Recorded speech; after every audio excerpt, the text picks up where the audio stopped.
Listen, I'm easy to find. And listen, they can kiss my ass if they don't like it. Yes, sir. You guys want to see you. Nathan back with another video presentation. This is part 2 of episode 6, season 6 of the podcast. We last talked about, we're just getting into the Wizards preview against the Los Angeles Clippers. Really quick, let's just check the score. I had the unfortunate pleasure of watching the Lakers lose in overtime to the Houston Rockets. The Wizards were up 74-70 in the third quarter with a little under 3.5 minutes to go. So we're actually going to get right into it. We're going to start off with the NFL. The off-season focus this week is the AFC East. This is probably one of my favorite divisions, particularly now that it's no longer New England dominated. I thought this past offseason, my money was on the Miami Dolphins to be a legitimate contender in the AFC East, and that did not happen. We saw a plethora of mistakes from your unhearing about, we want to trade Tua, they want to get Deshaun Watson, and that never really transpired to anything. And then Brian Flores himself was fired after to me, a year where they were almost there this close of making the playoffs, and it didn't happen.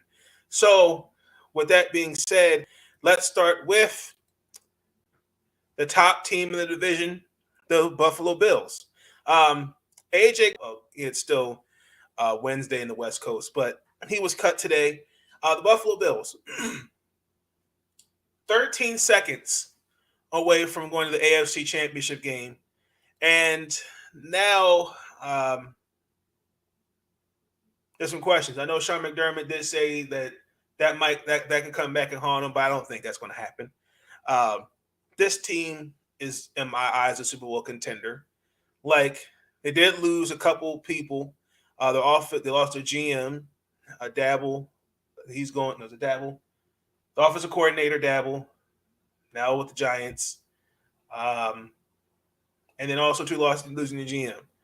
But I do think that looking at Buffalo, hindsight 2020, on both sides of the ball, there definitely can be some adjustments. I think particularly they need to address their running back situation. I like Devin Singletary. I'm not really sold on Breida or Zach Moss. They could build some depth at the wide receiver position. I mean, other than Emmanuel Sanders didn't pan out, Cole Beasley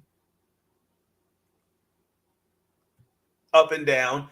I mean, Gabriel Davis and Stephon Diggs, I think next year your two wide receivers. And then I think they could really go and build on the defensive side, probably particularly corner.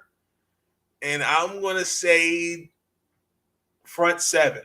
They have a little under $3 million in under cap according to Spot Track.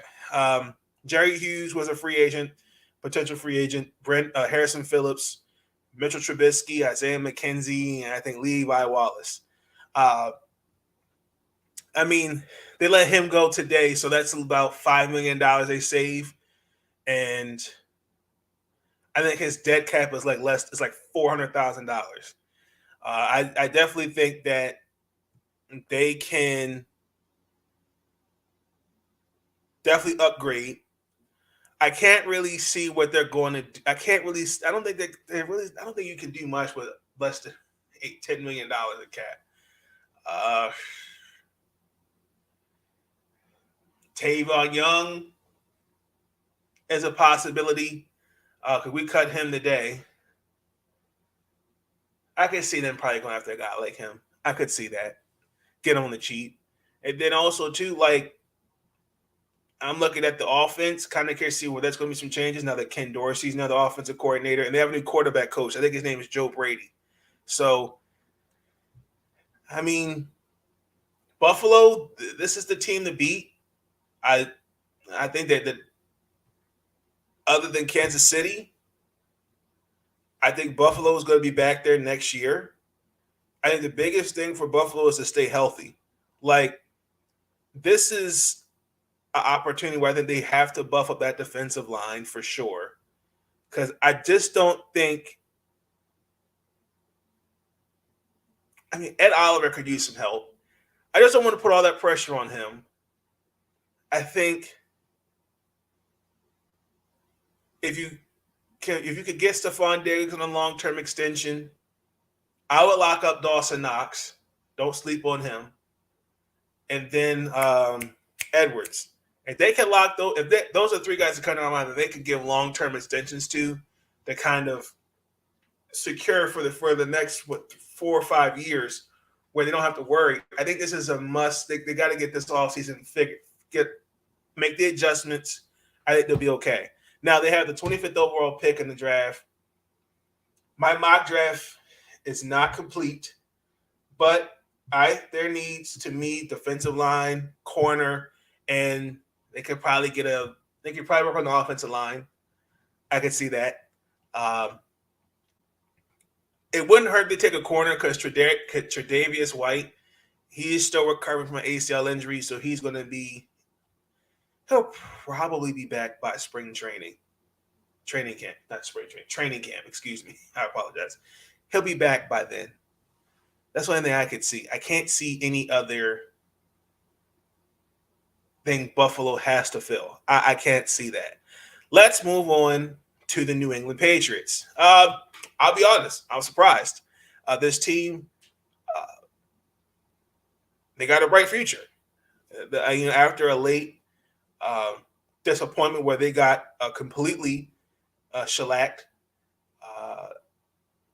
Mac Jones, I'm going to say for the record, I think out of his quarterback class so far, I think has shown promise. Now, I'm not sold on Trey Lance.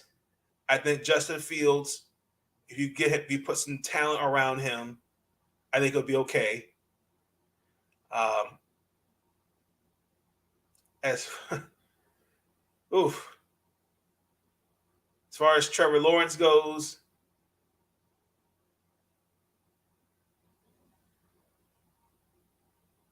nah.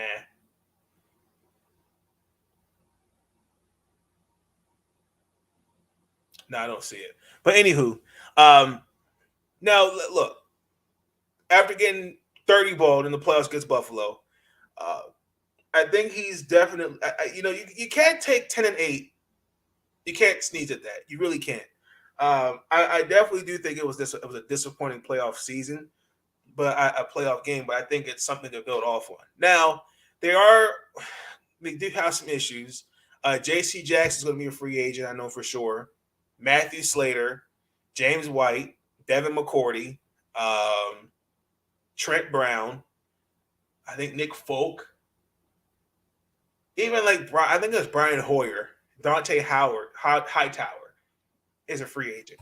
They got a little under $10 million according to Spot Track and the salary cap. And the only thing that I could see, probably they could restructure his deal if they could. Shaq Mason, I think he's someone you can restructure his deal because he's supposed to make $10 million on the dot. So that's definitely going to be, and that's no guaranteed money. It's not guaranteed. So you can restructure his deal, or you could potentially cut him. I think New England's going to move on from N'Keal Henry. I just don't think he's panned out. I just don't. I just don't see it. I do think what New England has to do is they got to look for another wide receiver. I think that's one. The defense, because the defense on paper, in my opinion, it was a top 5 defense, and it faded down the stretch. I don't. That's rare. I would see a New England Patriots defense like that just falter down the stretch. And then number 3,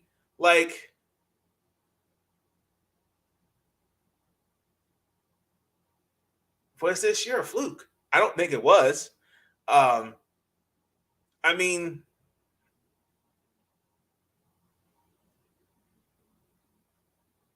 I think those are things that New England are going to have to address. Now, I definitely see they could probably re-sign J.C. Jackson, but he's going to want some money for sure.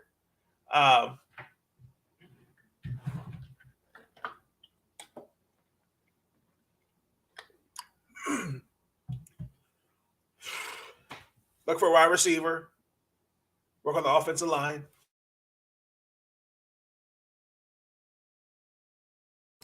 Excuse me. Address the defense.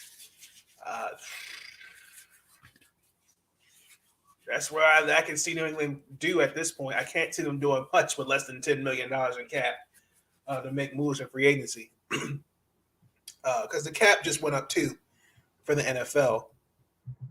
Just check that out real quick. And the salary cap, I think it went up to $208.2 million. So that's, if you do the math, that's like $26 million more. So that should help some teams, but I still think you have some teams operating in the red, like a la the New Orleans Saints. So we'll see about that. But with the New England Patriots, they have the 21st pick in the draft. Wide receiver.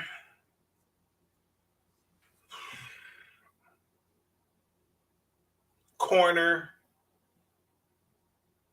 Linebacker. Because I don't see Dante Hightower coming back. I don't.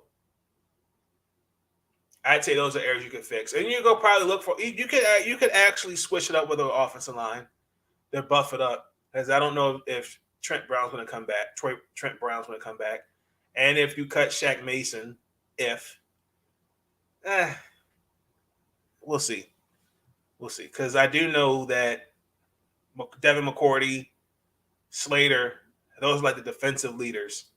So I think if you lose both, I think you'll probably keep one, but if you lose both, that could definitely hurt. Let's move on to those New York Jets. Well, where do I begin? So they have under $50 million in cap space. Guys that stood up the most was Jamison Crowder, Braxton Berrios, Marcus May, and then there's a defensive tackle.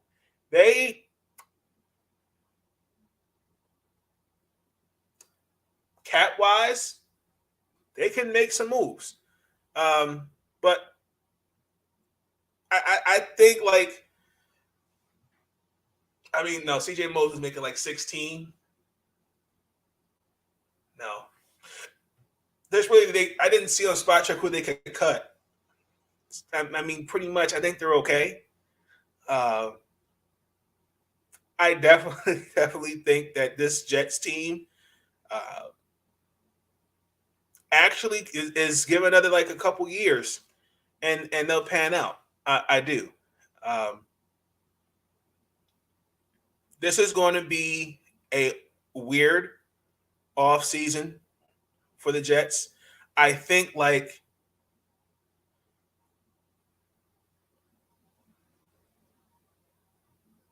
his name is, I want to say his name is Joe Douglas.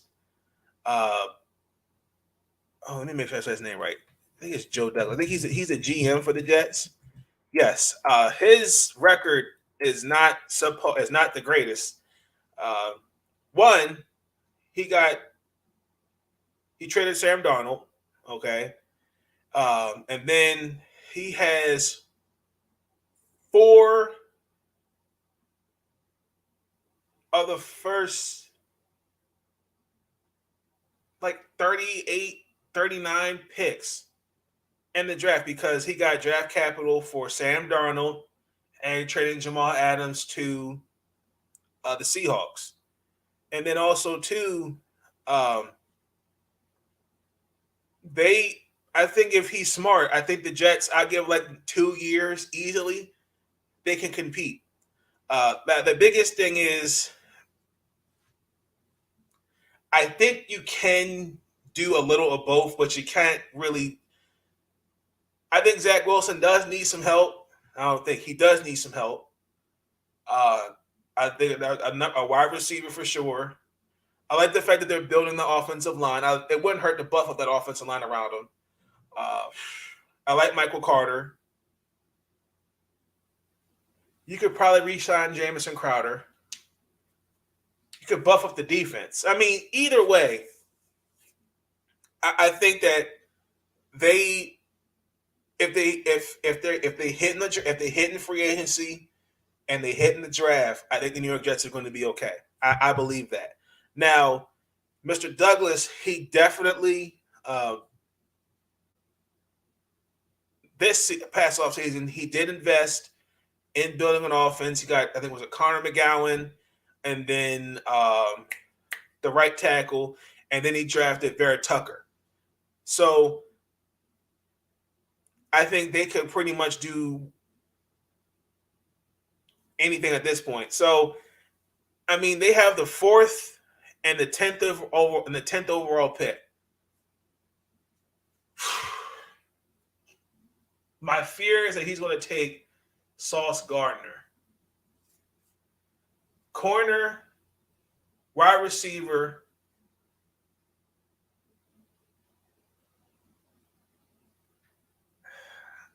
a defensive edge, left or right, doesn't matter. They need an edge rusher.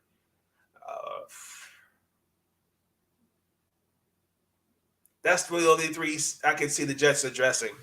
So they do that, I think they'll be okay. So I think the Jets, I give it like 2 more years, and then they'll be ready to compete.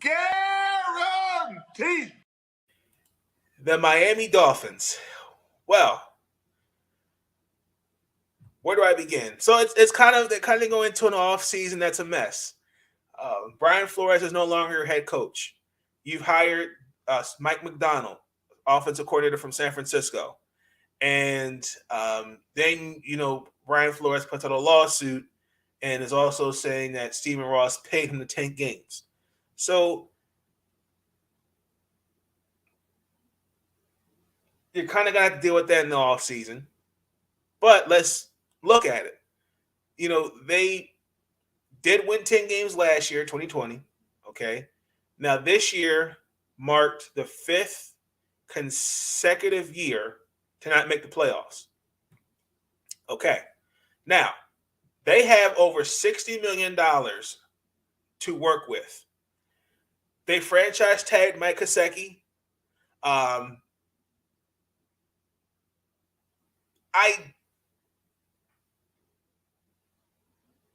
There really was there's not really a lot they could do. I mean, they got plenty of cap. I mean, there's some guys that they could cut if they wanted to, but I don't see that.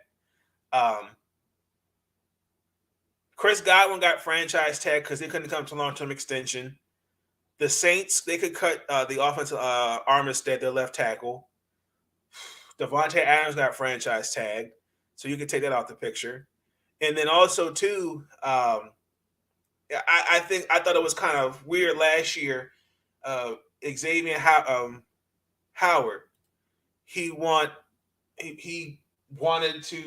out of Miami because he wanted to be the highest paid player, and I believe in my cold-hearted opinion, he's worth every penny.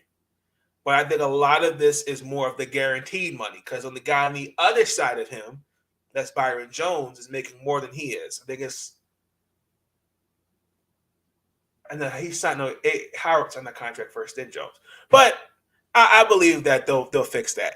I do. So they could use wide receiver, because I think they're going to move on from Devontae Parker. They got Jalen Waddle.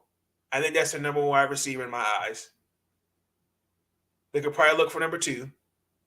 It wouldn't surprise me because they have the 29th pick. Just take it again. Just saying. Okay?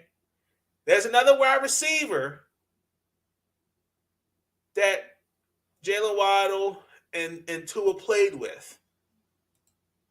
And he unfortunately got hurt. I'm talking about Mr. Jamison Williams. Could be a potential pick for the Miami Dolphins if he's there. I would say they could also buff up the offensive line and revamp the defense, particularly the defensive line. There's really not much they can do. I mean, there's things they can do, but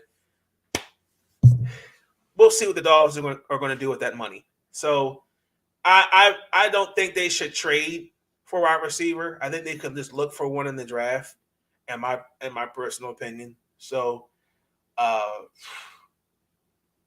think the biggest thing is the offseason is how do you address the Stephen Ross thing about paying Brian Flores to take games?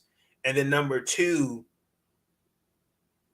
is this upcoming year going to be okay? Are we fully committed on Tua?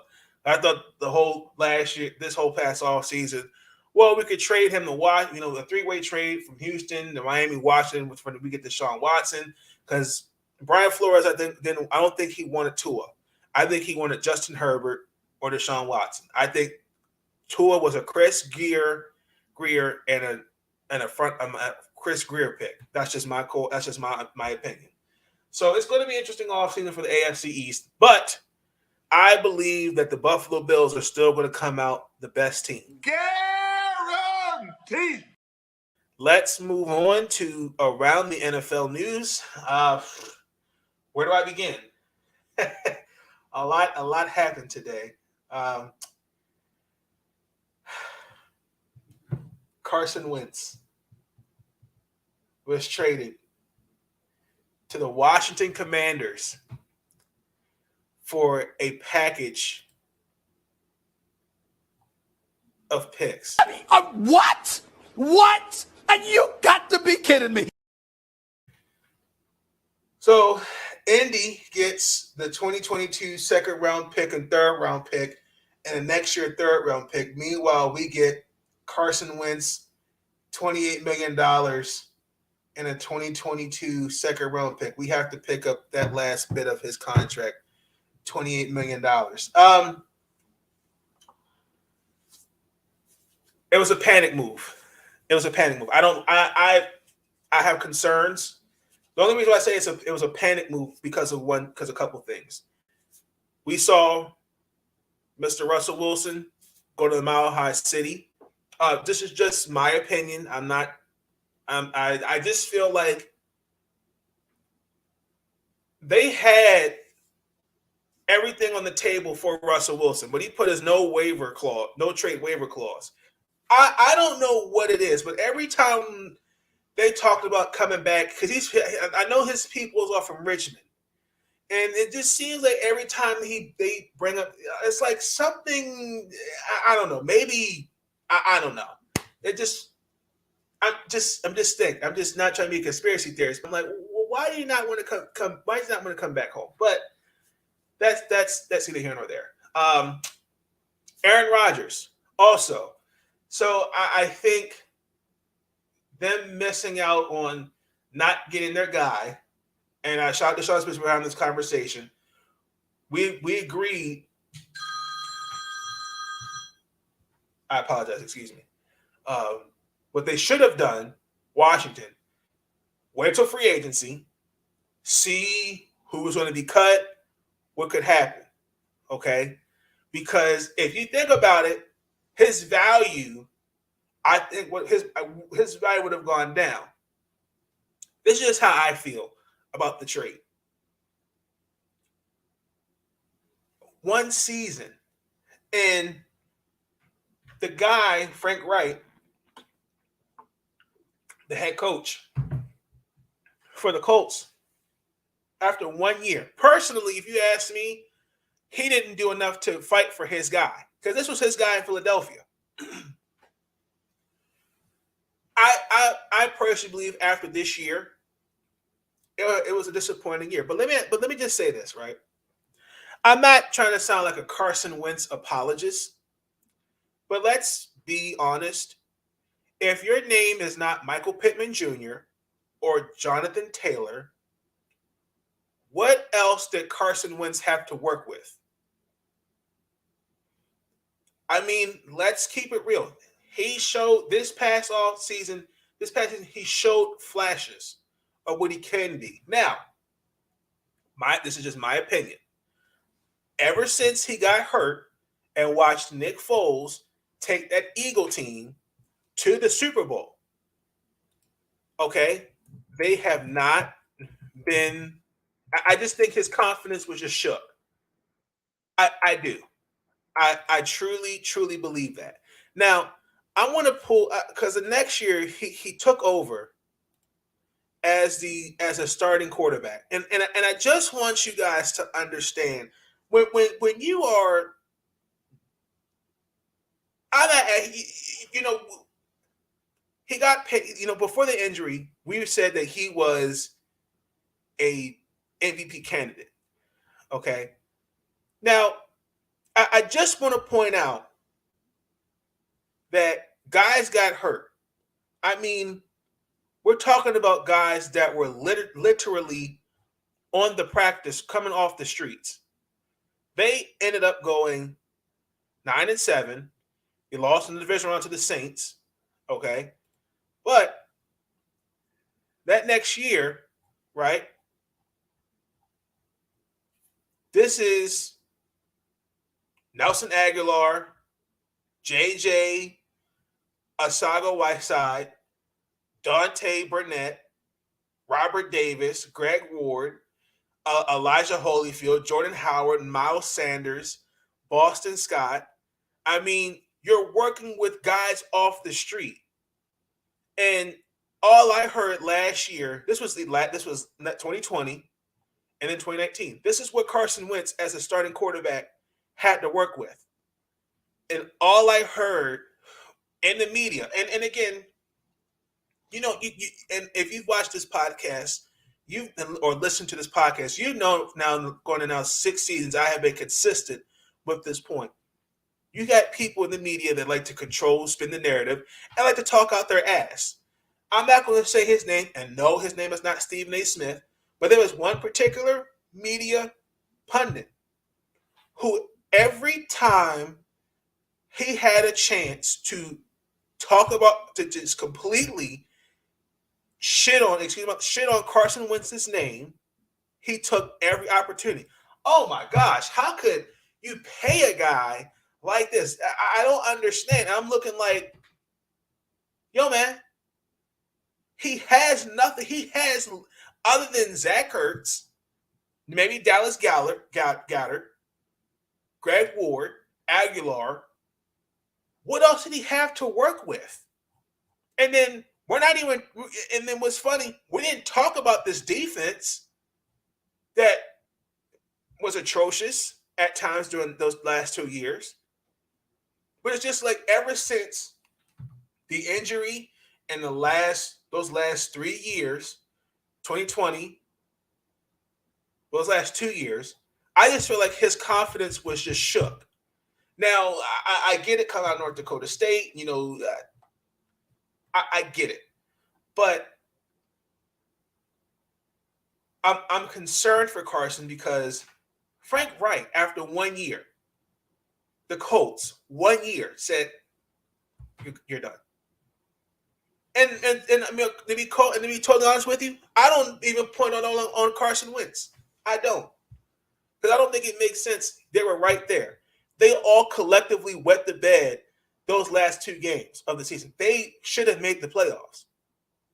How do you get blown up by Jacksonville is beyond me. The last game of the year. Now, if you're Washington,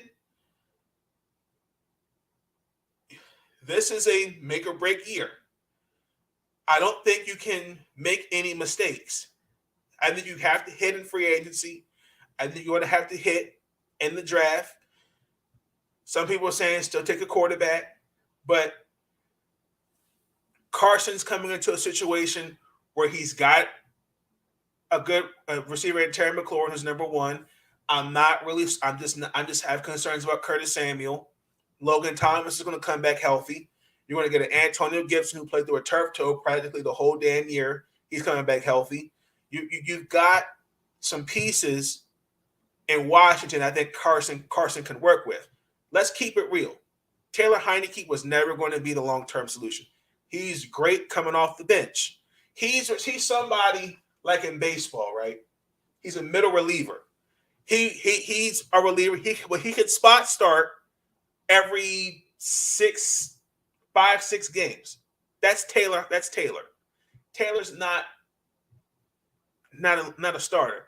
Now, as serviceable as he played pretty damn well. I will give Carson that. But I do think that there does come a point where I have to look at Ron and the front office. Okay, you got the quarterback that you panicked and you got this guy. Now what? Okay.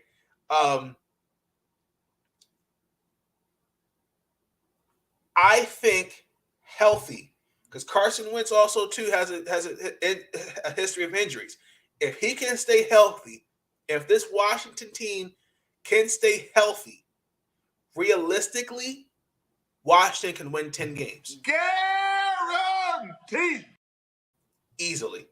The rest of the NFC East is trash. Excuse me. They're developing. That's a better word. New York, they're trying to figure out what they're going to do with Daniel Jones and Saquon Barkley.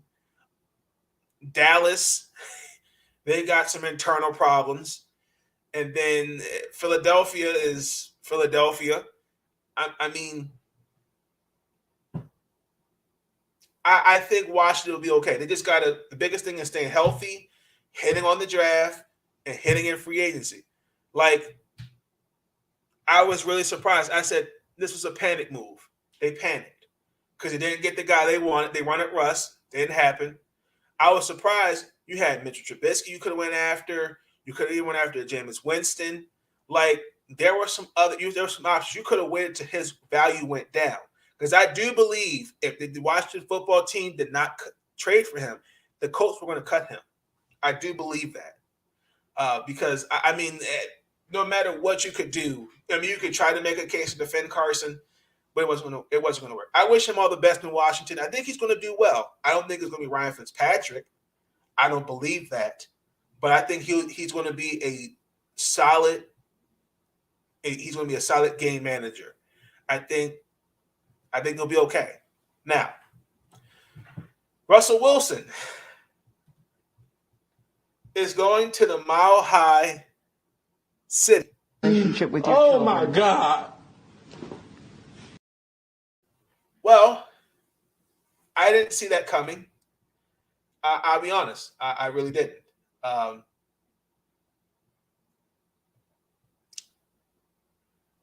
me just really quick pull up what they're getting. So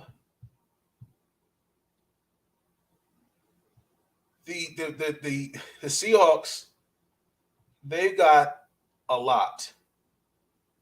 They got Noah Fant. I think he's going to be a good pick. He's a good tight end. Drew Lock, who I was surprised after that.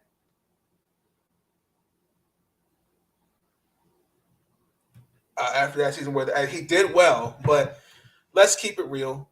They were going to move on from him. Where is it?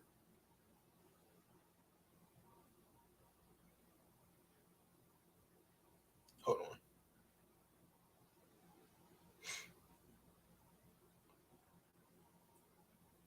Okay, so the Broncos are going to trade Drew Lock, Noah Fant, Shelby Harris, who's a good locker room leader, by the way, 2 first-round picks, the 9th overall pick, and the next year's first-round pick, and then the 2022 5th-round pick, Russell Wilson, and the 2022 4th-round pick. Now, if you're Seattle, I think you're kind of getting some insurance after the Jamal Adams trade, which some people may have said was lopsided. I think you're getting some draft capital there for sure. I like the trade. For Denver, you finally got a quarterback since Peyton Manning. I think could take your team to the playoffs. Now they're not a Super Bowl contender. I'm not sold on their defense. And I mean, don't get me wrong, Tim Patrick's great, Cortland Sutton's great, Jerry Jeudy, Javonte Williams, great. But I think they're a playoff team. I just don't feel like he elevates them, but they're not Super Bowl contenders. I'm not going to put them ahead of Kansas City, Buffalo, Baltimore if they get back there healthy, Cincy. I'll even go as far as saying San Diego, the Los Angeles Chargers. Now, if you're Seattle, you're rebuilding. I mean, let's be honest. It was time. Like they even let go of Bobby Wagner. It's the end of an era. You know, they were not getting any younger. I mean, they were barely holding on. With the ship was being held by tape and glue. I mean, this is a fresh start. You've got a good, solid. You got a good. I mean, he's a solid game managing quarterback in Drew Lock. Noah Fant's a good tight end. Like you have pieces. Now they just have to couple things revamp that. They need to fix that offensive line for sure. They could instantly rebuild in this draft with the draft capital that they got. Now, if they wanted to, I'm pretty sure they're going to shop around Tyler Lockett. Who knows? DK Metcalf, will he stay? Who knows? Jamal Adams, no, you really can't trade for him now. There's some options you could do away with.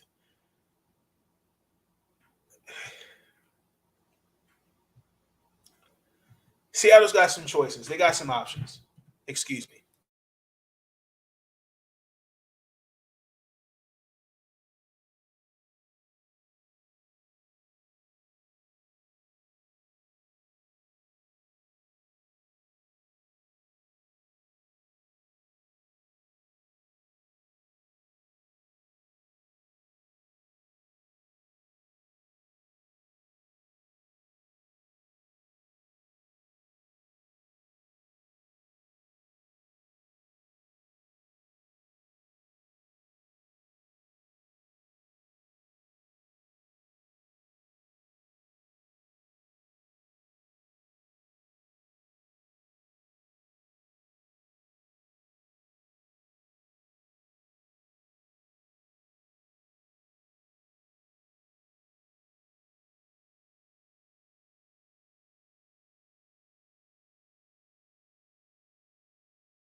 Okay, I was having some internet issues. Now we're all squared away.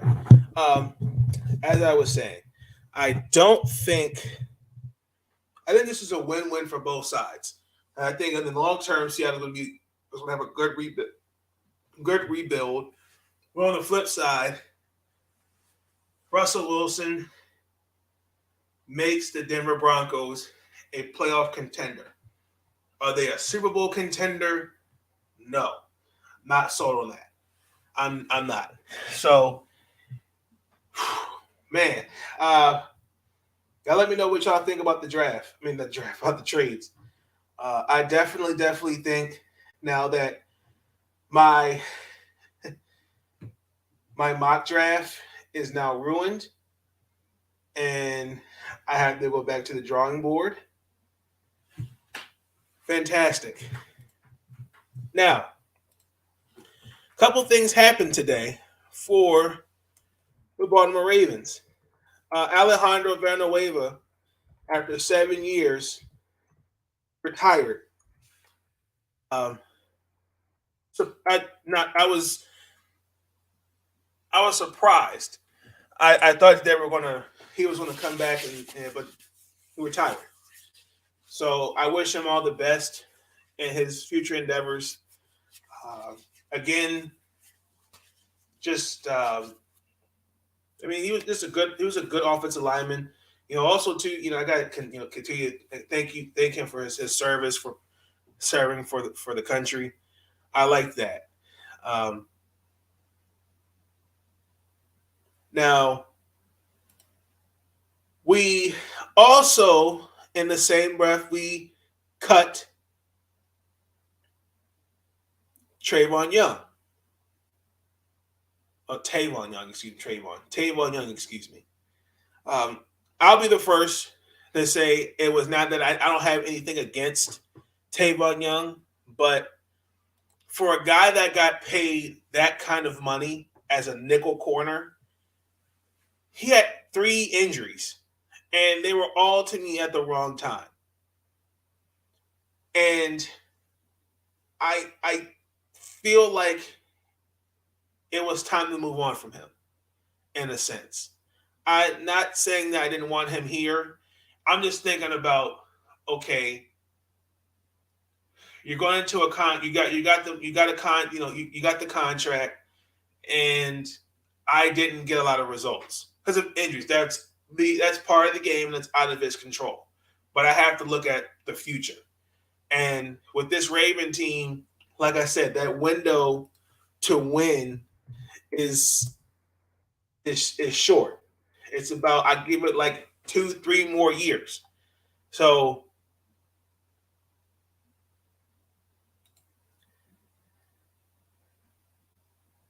yeah.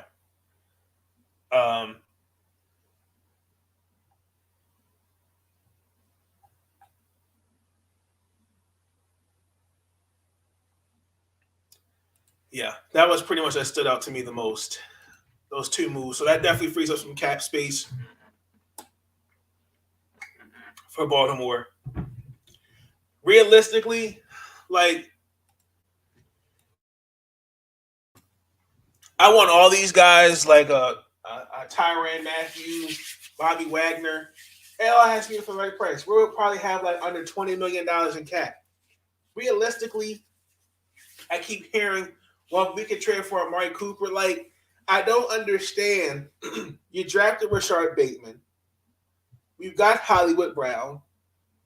You've got Duvernay and Poche. Then you drafted Wallace out of Oklahoma. Are we not impeding more development of what Poche and Duvernay can do? Like, I don't understand why we're not letting these cats get opportunities, right? So we're saying, like, to me, like, if you give them opportunities and get them involved more, I think you've got a decent receiving core. Like, I truly believe Bateman is Lamar's number 1. The biggest thing what they need to focus on is revamping that offensive line. Now, Bradley Bozeman, as good as he was this season, I think he's gone. He's definitely going to get paid. Ben Powers, keep. Ronnie Stanley, if he comes back healthy, he's going to be okay.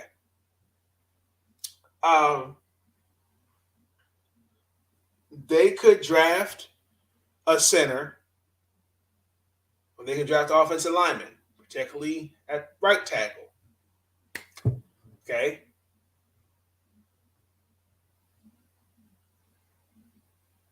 Biggest thing is also too, Baltimore has to get healthy and they have to build on some depth, particularly the defensive side of the ball.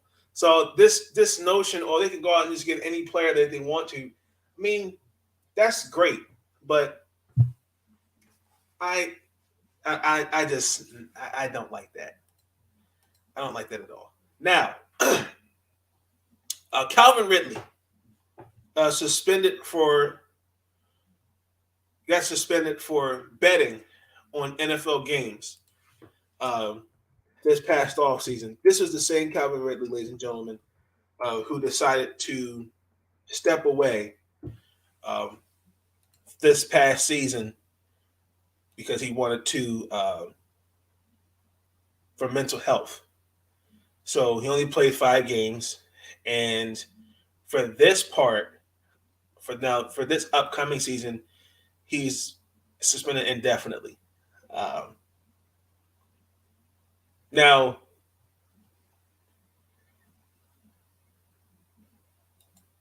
Calvin tweeted, I bet it $1,500 total. I don't have a gambling problem. This is some of his tweets.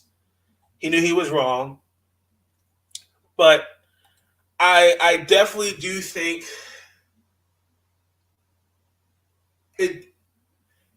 gambling, yes, it does do something to the integrity of the game of football. But at the same token, let's keep it real, okay? Like, how could guys like Ray Rice, Greg Hardy, Johnny Manziel, other quarterbacks get 2, 3, 4 game suspensions and Calvin Ridley suspended for the whole season? Like, there's the scales like this. This makes absolutely no sense. I don't understand how, it just seems like that makes no sense to me. It makes no sense. It just seems like, and again, like, people have to also understand this too. Roger Goodell, he's a commissioner of the NFL, but he is the spokesman. He speaks on behalf of all 32 teams. He is their voice. He's the voice for them. Okay. Now, you got the Players Association, who could step up and say, "Hey, why are we not giving harsher punishments on stuff like Ray Rice, who got only, I think it was 2 games, 4 games, if I remember correct. I can't remember off the top of my head. Should have been at least the whole season. So, do I like the fact that he bet on games? No. Do I think he'll learn from this? Yes. I think everyone learns and grows from mistakes, and you keep it moving. Now, the only thing that that's okay. I'm gonna keep that thought to myself on Calvin. I hope he's doing well. I do. But I do see him out of Atlanta. I definitely do see him traded. Not because of the gambling thing, just because I think a change of scenery for him is good. So, what else? Unfortunately, Richard Sherman, he pleaded guilty to 2 misdemeanor charges stemming from a drunk DUI. He last summer, drinking, driving in a domestic disturbance. So he crashed. I remember correctly, it was SUV into a construction zone, and then he tried to break in his in-laws' house. So again, he was very remorseful. Again, this is a learning. We're all human. We're imperfect people. We all make mistakes. I just pray that he gets the help. I hope he's doing well for him. I hope he's doing well. I hope he's getting the help that he needs, and that he has friends and family support him. Aaron Rodgers, he got a 4-year deal with $200 million extension.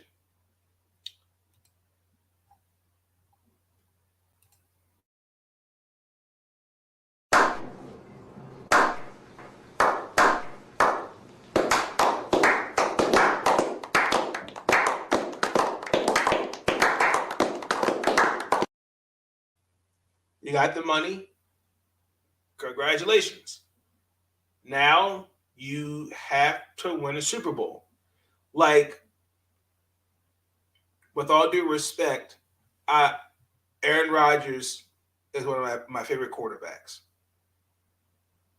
But these last couple seasons, he's not been the bad man or discount double check that we know him to be. Like, and it's not his fault. It really is not. Okay? They messed up on the Jordan Love pick. I think they could have used that pick to get a wide receiver, and they didn't. In hindsight, 2020, I get why they did it, because one, you got to think about the future. Okay? Now, I think these 4 years, you can't mess around. You got to win now, because I think they're doing everything in their power to win, but it's not enough. I don't think.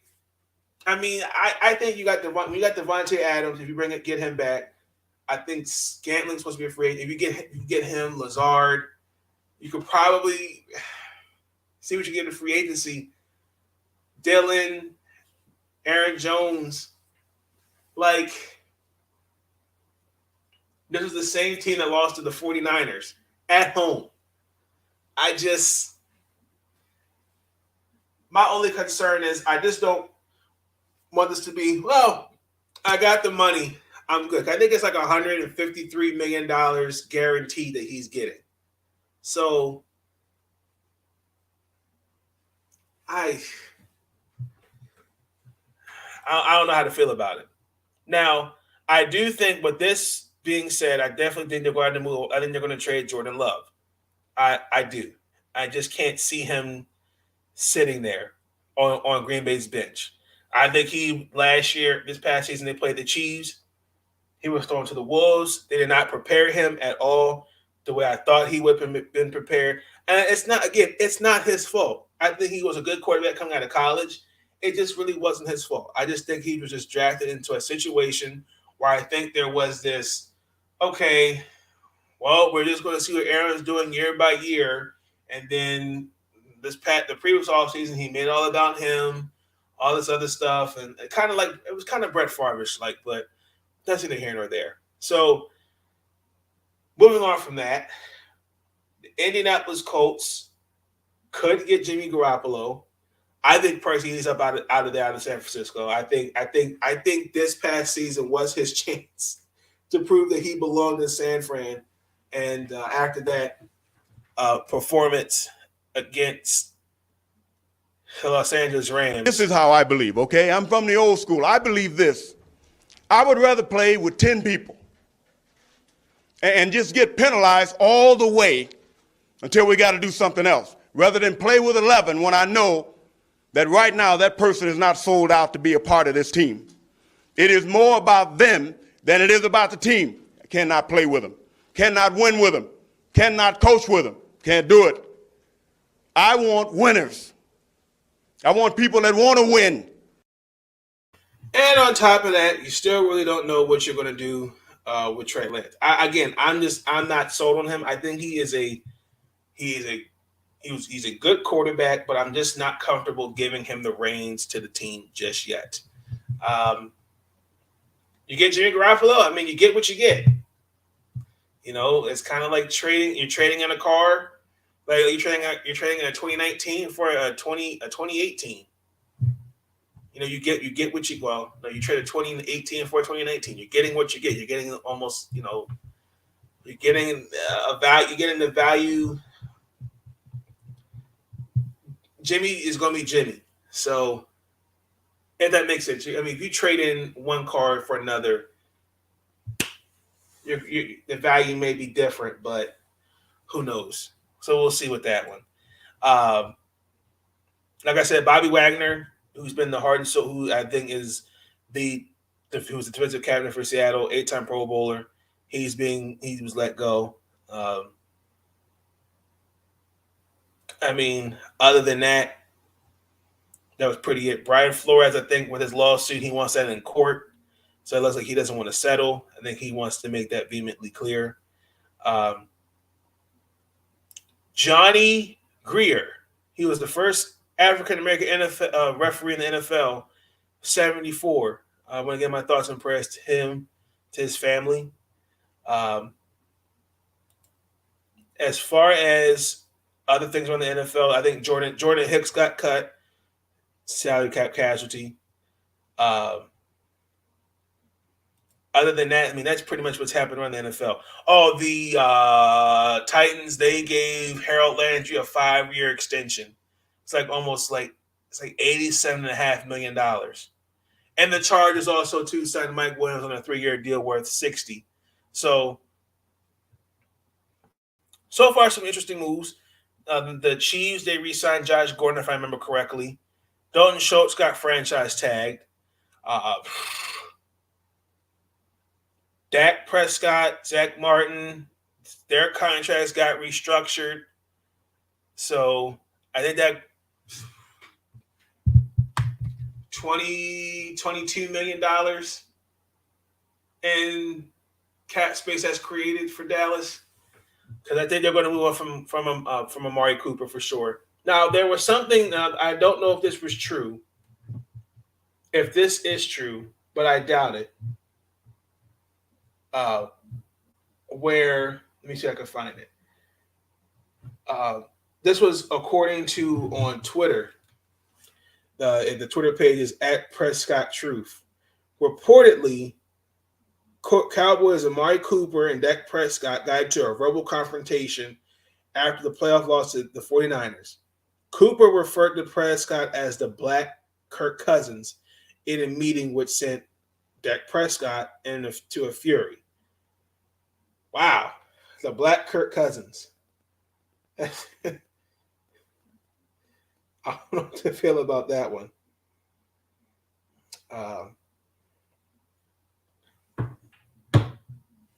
That's terrible. I definitely think they're going to move on from. I think it's best for both. Also, to the Carolina Panthers, they were in the process of constructing a new practice facility. It's supposed to be somewhere in South Carolina. I think it was like Rock Hill or something like that. And construction has stopped because the lack of money from the city. Now, the owner, his name is David Tepper. He's already put, I think it's like $170 million. And pretty much like the whole thing is $800 million. So the other like $225 million, they got to figure out that's going to come out, where that's coming from. Now, this facility is supposed to be open next year. But by the way it's looking, that might not happen. What else? Orlando Brown Jr. I'm happy for him. He got franchise tagged, so we'll see if he wants to come back. I mean, not come back, bottom up, but they'll probably re-sign him for sure.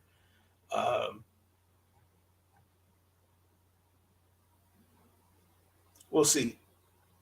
I mean, that's pretty much what happened this week. It was a crazy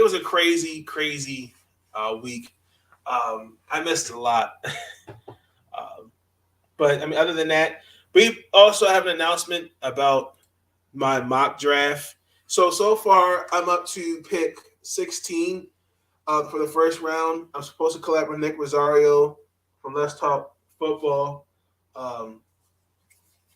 This has been arguably probably the most hardest thing. Now that also that trades have happened, I have to start all over again. So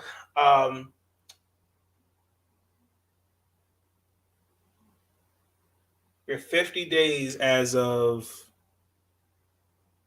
yesterday, 49 days as of today. Give me until Tuesday's episode. What's this episode? On episode 8, that's when the mock draft will come out. So give me until then. So hold me to that. ladies and gentlemen. But other than that, I mean, that's pretty much what's happened around the NFL. A lot's happening, and for all I know is more could happen. So, but with the whole thing with Calvin Ridley, it wouldn't faze me if there's other guys in the NFL currently doing that. It wouldn't faze me. It wouldn't.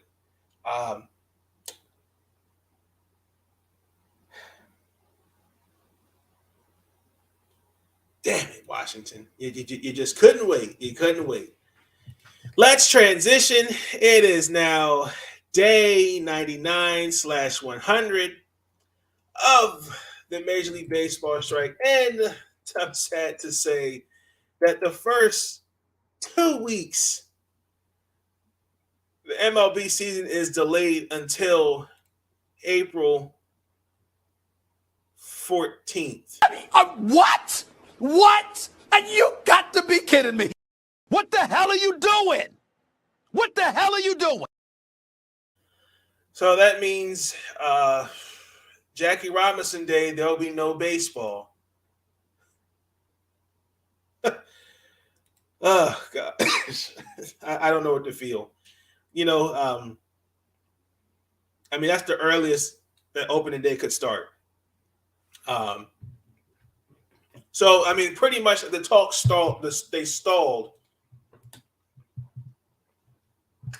because of the international draft. They want that implemented in there. So, pretty much, other guys have said it that that the CBA, they want the removal of draft penalties. That when you sign free agents, you get a qualifying offer to it. Okay. So, like for example, right? So, excuse me. For example, if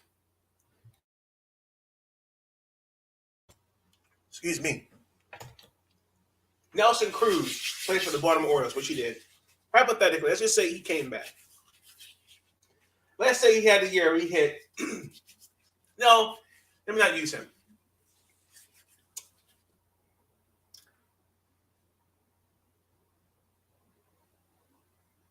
Jorge Soler. Okay. Orioles had him. He walks. You get a compensation pick because guess what? Okay, well, you lost that player, so we'll give you this pick. The Players Association doesn't want that. They want to get rid of that. So obviously, they also wanted a universal DH. Okay. So they wanted a couple things. They wanted the start of an international draft and get rid of the direct draft pick compensation. Okay. Now, this would have to start, according to what I read, on the 15th of this month of November. Okay. And the international draft would start 2024. Now, if there are players that are not open to that, the CBA would be open in 2024. Now, pretty much like either take this offer, let's just forget about all these other issues, or like we're just going to just keep spinning the wheel. Now, I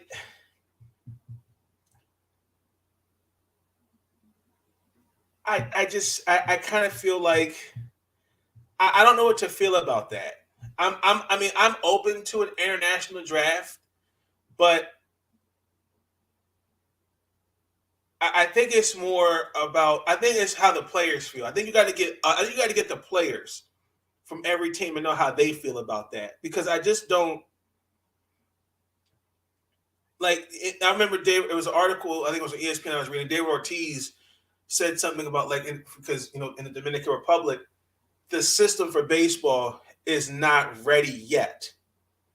Like, you got to it needs time to build over there before, they can start drafting guys to come play baseball.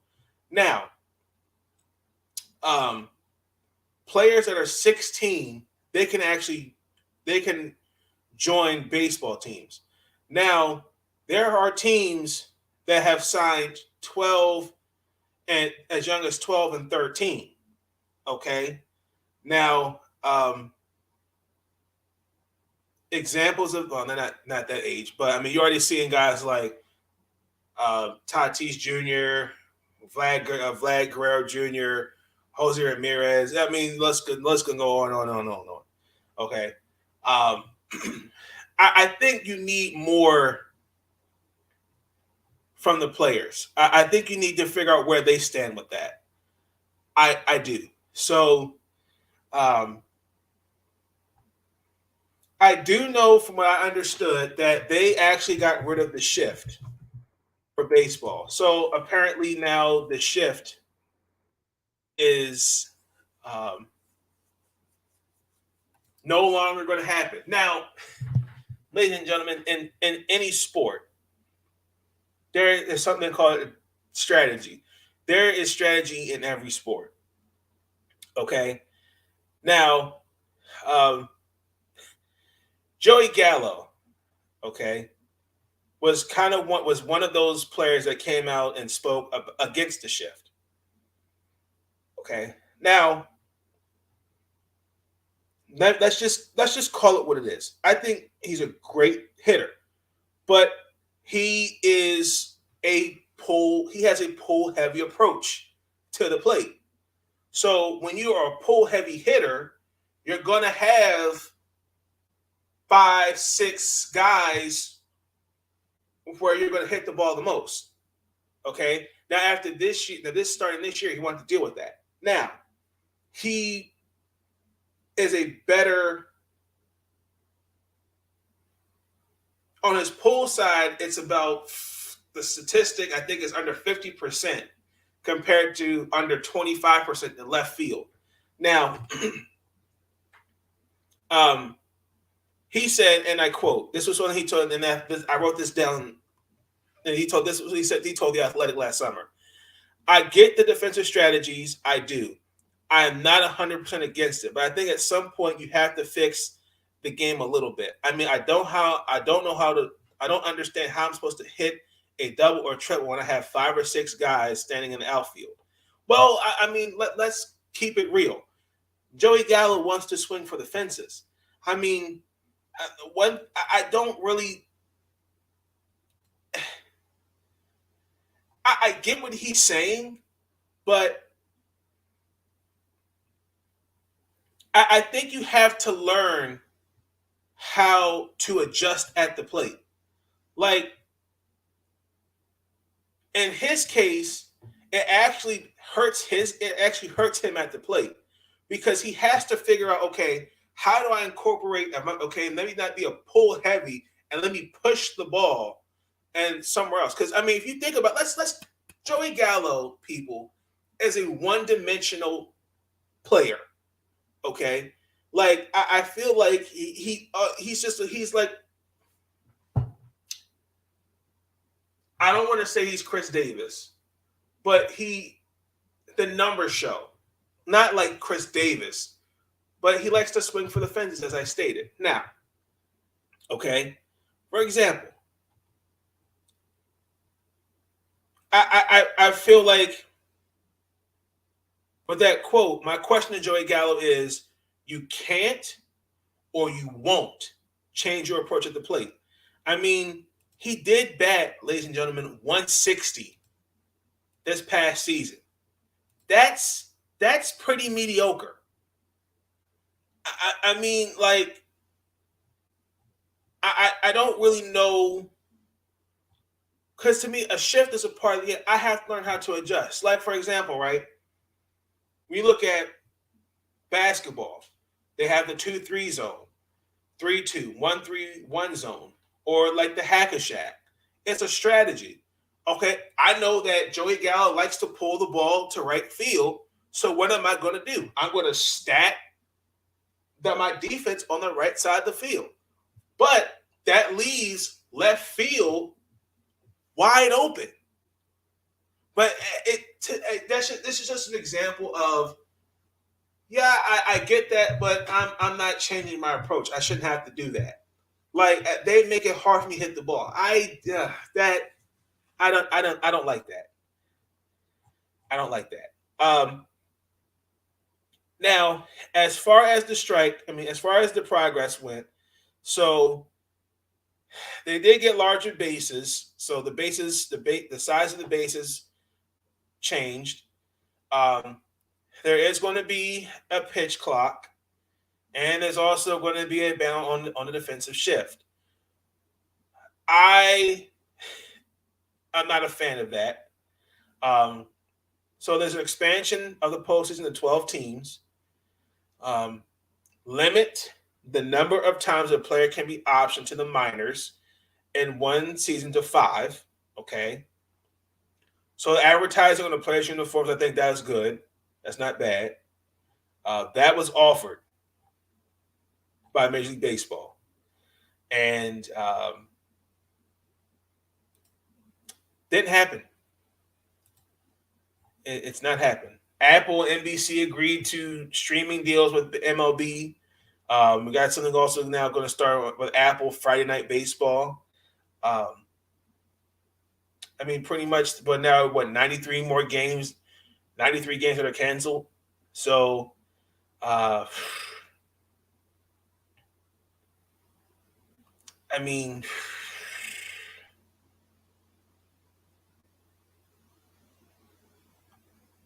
don't know. Like, I think if this is the way it goes, April 15th. Hold on. When is? I think it's on the 15th. If they don't play through the 15th, that's going to be a problem. So also too, if they don't play on the 14th, so guys like Shohei Ohtani, Pete Alonso, Jake Cronenworth, and Jonathan India, they don't get enough. Their service time is going to get shot because they got for free agent eligibility for free agency. They have to have a certain service time, and that might hurt them. So, but I'm convinced that there will be no deal. Guaranteed. Let's painfully move on. We already talked about the Washington Wizards. We're going to talk about Maryland basketball. And before I get into that, I understand that I'm late to the party. The men play Michigan State in the Big Ten tournament. We are the 10th seed. How that happened, I don't know. Actually, let me back up. Around the NBA, I want to talk about this. I feel like it's important, and I want to get this off my chest. It's pertaining Russell Westbrook. I'm a fan of Russ. I think Russ is a good player. I know this year has really been just really not a good year for him and for the Lakers. I will agree he's not playing like a superstar because of the money he's getting. I understand that. But I do think there is an issue I have when you get personal. We could talk. Westbrook. I get that. That has been ingrained in our minds since really when they were in the finals, when he was at OKC and they lost to Miami in the finals. Okay, that's nothing new. I'm talking about this year. Okay, the Lakers They are not. They're not a playoff team. They're just simply not. They're hanging right there around that ninth seed. They're in the play-ins, and I just have an issue that now it's gotten to the point where this man won't even bring his family to the games because we've got fans that literally have sent his wife death threats. Like, that's where I truly crossed the line. Now, I want to play the clip with Russ, him talking about this, because I feel like this is now I get it. He does play. He plays for the Lakers. He's playing alongside LeBron James. There's a certain expectation that you're supposed to play well. Well, what about the other boy? What about the other guys they got out there? Anthony Davis. Well, you can say all you want to. Well, he's been injured. He's been like that documented since New Orleans. He was supposed, at one point we said, one of the top 5 players in this game. He ain't playing like it. You can say regardless of the injuries. Like, I'm watching the game tonight against the Rockets. In overtime, they played no defense. The last shot going in the overtime, LeBron practically pulled a Ben Simmons. He gave the ball up to Melo. So I like, are we? Because my question is, okay, like Frank Vogel, unfortunately, the margin of error was very, very slim. Okay, I have yet to hear Rob Pelinka, Jeannie Buss get any blame. You guys can give me articles and sit there and say, "Oh, this has been called out. They've been called out," but I've heard nothing more than Russell Westbrook, and I'm like, we talk about the Lakers more than we're talking about John Morant and the Memphis Grizzlies, the Dallas Mavericks, the Los Angeles. We're giving them, like, that's all I hear on the mainstream media. Because, ladies and gentlemen, let's keep it real. I'm going to continue to be, as somebody said, may he rest in peace. That was on YouTube. Repetition is the mother of skill. The media controls and spins the narrative. You have reporters that are going to ask you dumb questions.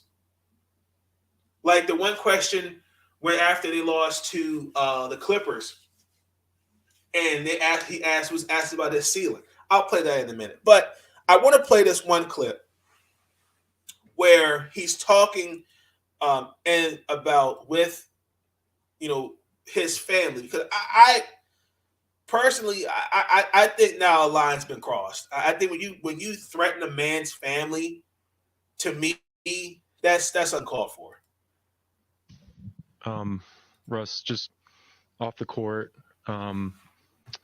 your wife had a social media thread today that I think gave some open kind of a window to some of the extreme things that have happened to your family this season. People kind of talking. My career, you mean?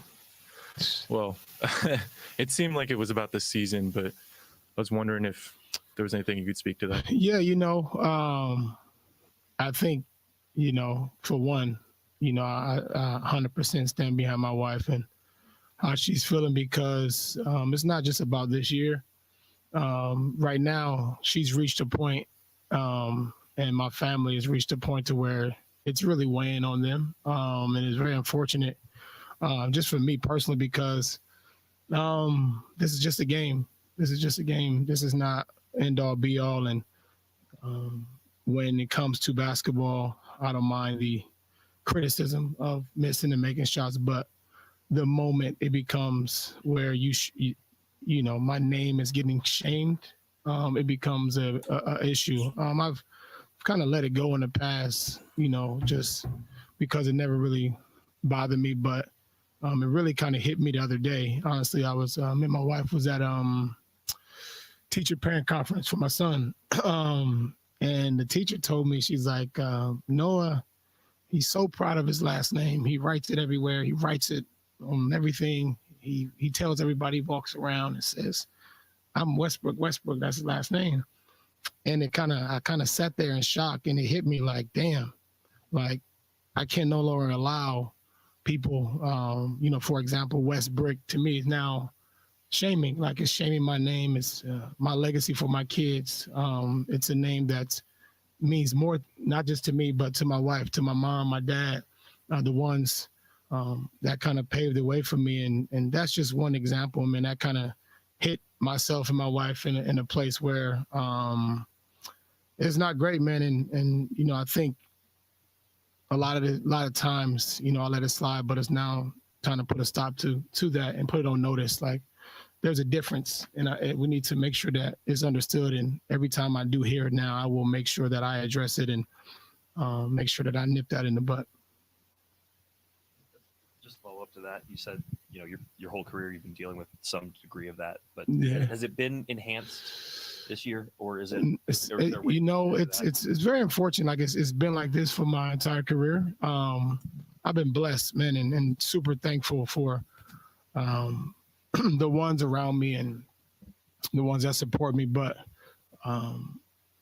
it's really the shaming of my name, the shaming of my character, the shaming of who I am as a person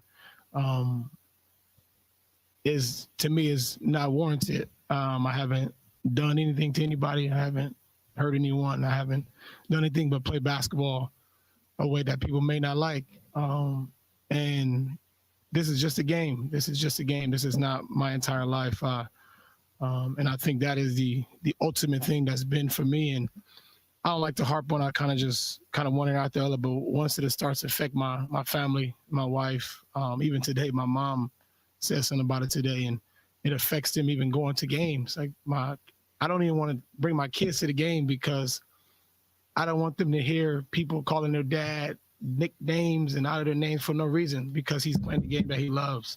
And it's gotten so bad where, my family don't even want to go to home games, to any game because of, not just the media across the globe use their platforms to constantly shame me. And it's just super unfortunate, man. I'm, and it's super upsetting to me. And I'm at a point, to where I'm going to continue to address it. It's just unfortunate.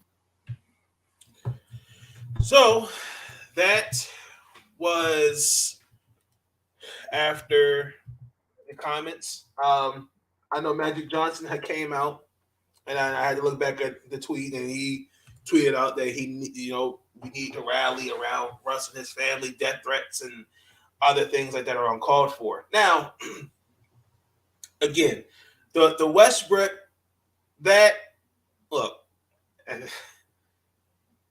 again, that's been said since I can remember, again, when he was in Oklahoma City.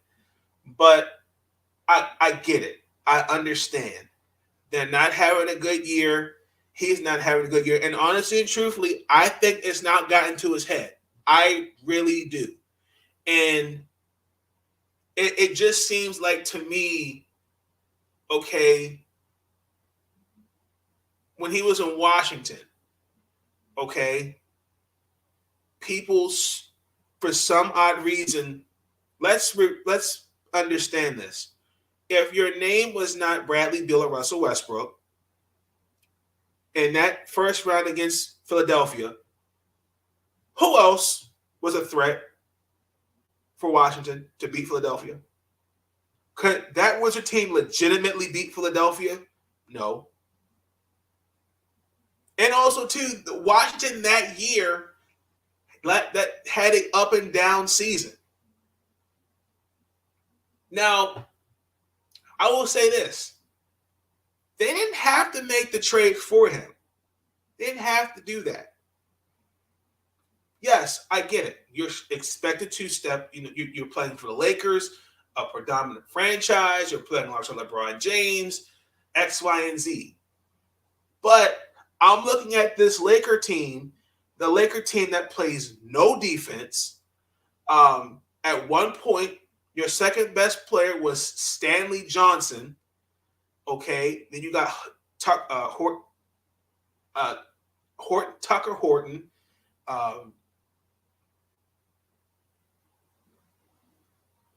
I mean, this Laker team is. I mean, this again. When I watched them play the Clippers the other night after the post game, actually, really quick, I could show you better than I could tell you.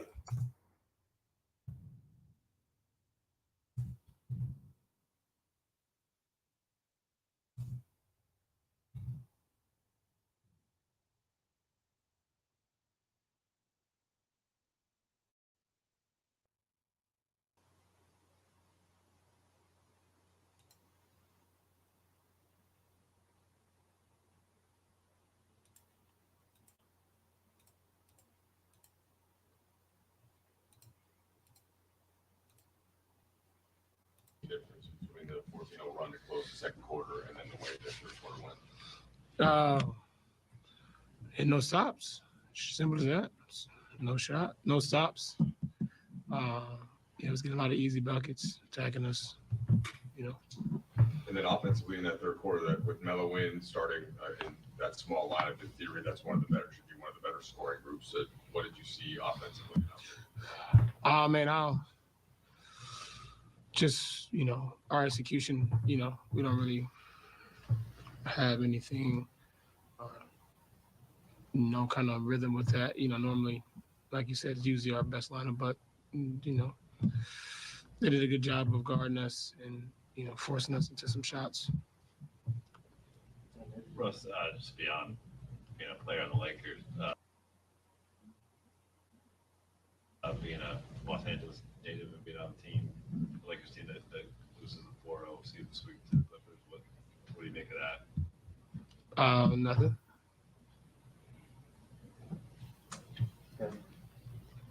Russ, as you guys try to, snap out of this post-All-Star break,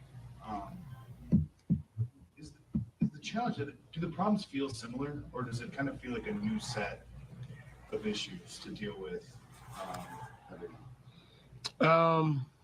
Depends on how you look at it. Depends on the game. Depending on the flow. Depending on kind of what's happening, and how we play. It's important. There's stretches where we play the right way, and then there's obviously stretches where we don't. Do you think that the energy and the will to solve this has that stayed the same throughout the year? I guess, at least for me, I can't speak for everybody else. You may have to ask them personally, but. Hey, Russ, what do you do when you go home after a moment like this? How do you decompress? How do you de-stress? I'll go lay down, get some rest, wake up, take my kids to school. That's the most important thing. It's family to me, so be around my family is probably the most important thing I can do. Basketball is fun, but it's a short period of time of your life, so I don't stress out too much about it because my family is probably the most important thing in my life. So that's the way I can able to kind of just decompress and have my focus elsewhere. One more quick follow-up.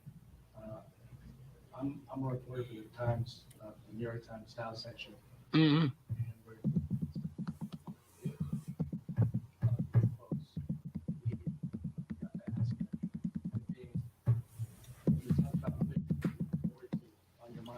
In the world for Coming home has been a huge success on a personal level, right? With being back up with your kids and your family, understanding how difficult for you to process the fact that it hasn't happened the way you guys envisioned it, and then you guys. This is the question.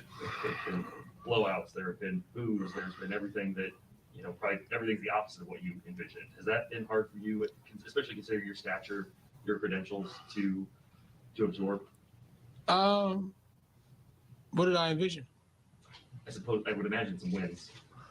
You said based on what I envision, I want to know what you think I envision. I would you envisioned coming here and winning a championship, or at least being in Is the season over?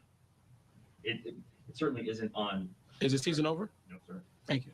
So what did you envision? Since you spoke for me, I want to know what you thought I envisioned. I've been at every press conference you've had this year, and you talked about, especially at the beginning, you talked about what this could look like. Obviously, you envisioned a successful season. It, to your point, sure, could still happen, but where you guys are trending right now, it hasn't. You still answered my question. What did I envision? You said you envisioned this to be a certain way. I want to know what you did. You envision it to look like this? I had no expectations. See, that's why you don't know what I envision. I had no expectations. I come into every situation the same. The last 4 years of me, I've been on different teams 4 times. So my envision of kind of think everything gonna be peaches and cream, I don't. That's not realistic. That's not life. So for me, I come into every situation, start from ground zero and try to figure it out along the way. I have no expectations of how things will work, how many times I had a ball, what position I'm gonna play. That's literally, I just try to find ways to best help my teammates, and that's about it. Russ, along those lines, have those expectations. Okay, so that question right there, that was what I had an issue with. He said where I had no expectations, and I'm still trying to figure out my role. But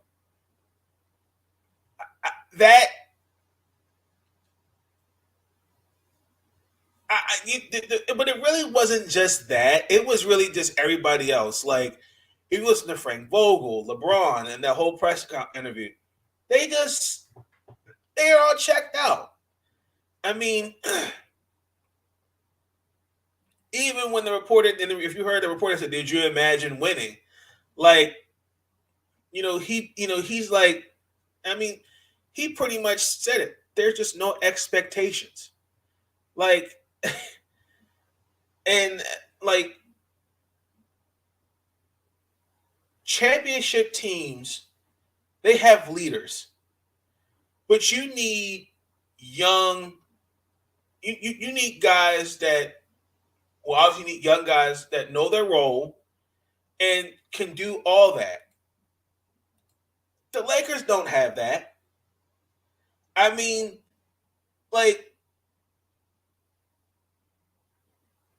if you look at it, the young guys with the Lakers, they're pretty much carrying the load. I just don't think that, even with the Rockets, it showed they can't match certain energy all 4 quarters. They can't do that. And last time I checked, it's a team game. So I think to sit there and throw Russ under the bus and act like it's his fault, like I said, he's not having a good year. But I don't understand. Now it's gotten to the point where we're sending death threats to the man's wife and family, to the point where he does not want them coming to games. That's what we're doing now as fans of basketball, fans of sports. Like, because my team, the team's not playing well, and he's not playing well, I'm going to threaten this man's family. Like, that's what we've come to now. We're better than that.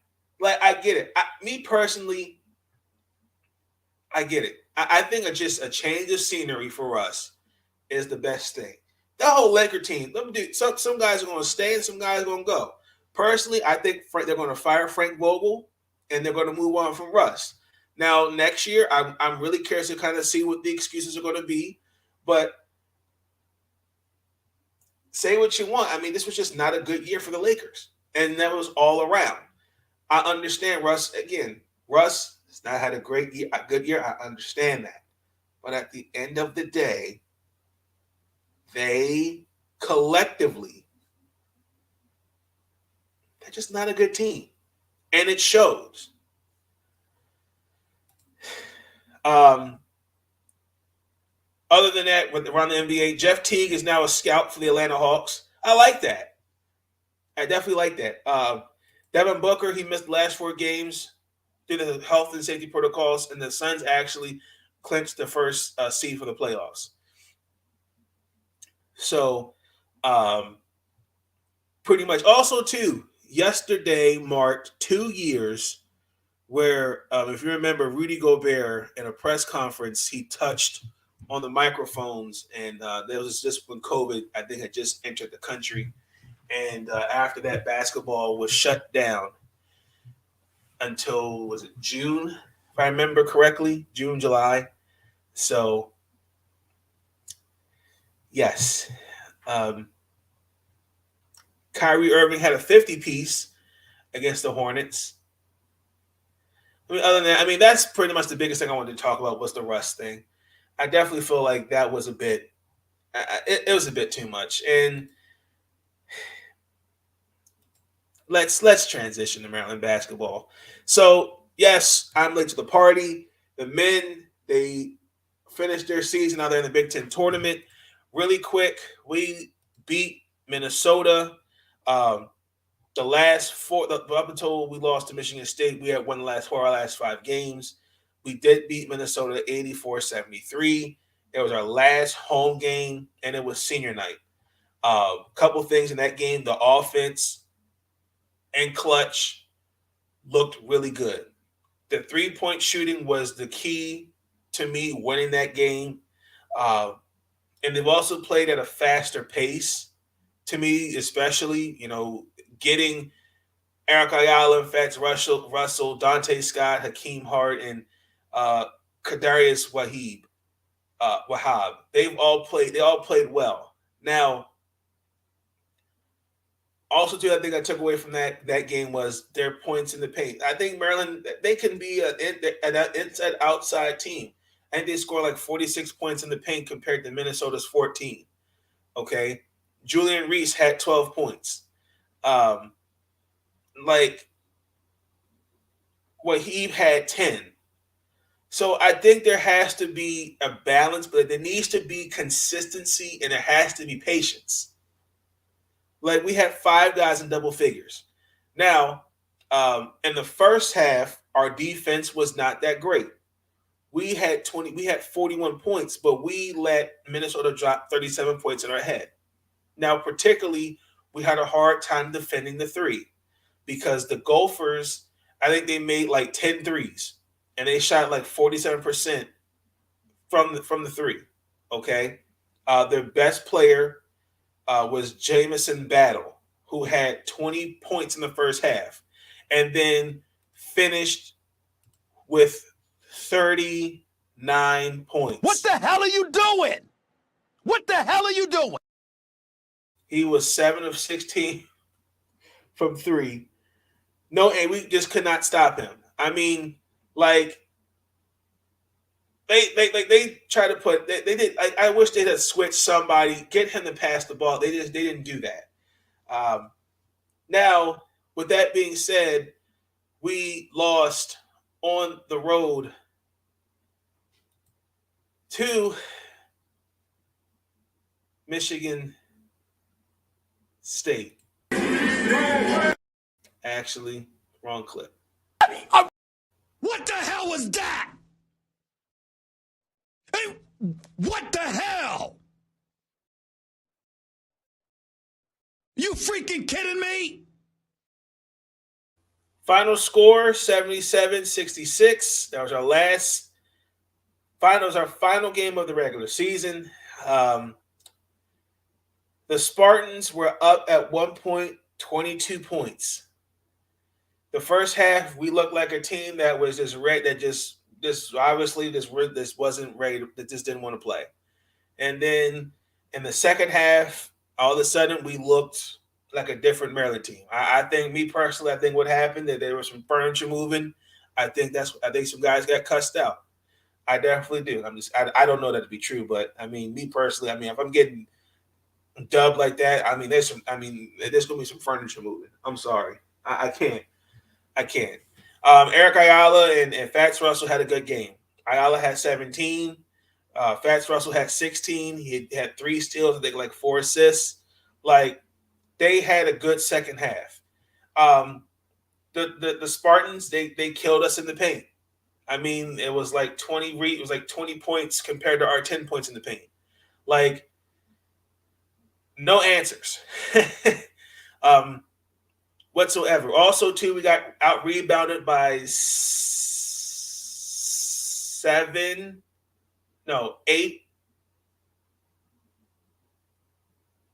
It's like 20. I'm sorry.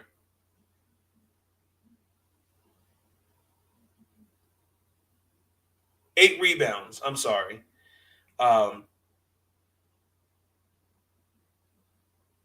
It was like 24-16. We got out rebounded 39-30. All 11 of those were offensive rebounds. 32 points in the paint compared to our 26, according to my stats, if I can remember correctly. And then, unfortunately, guess what? We have to face them in the Big Ten tournament. I'm not looking forward to that. We're 15-16, 7-13 in the Big Ten, number 10 seed, and we're facing them. They're 20-11, 11-9. Now, let's just keep it real. I'm scared because we lost by 10 in Michigan. Eric Ayala, Dante Scott, Fats Russell, they had double figures. I'll be honest with you.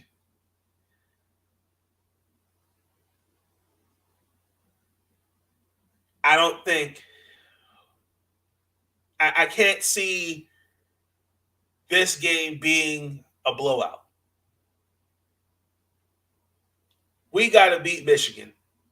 Okay, this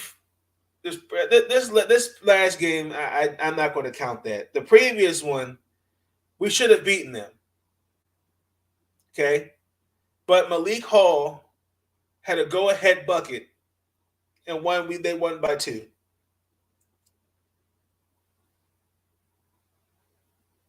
I can't see that happening again.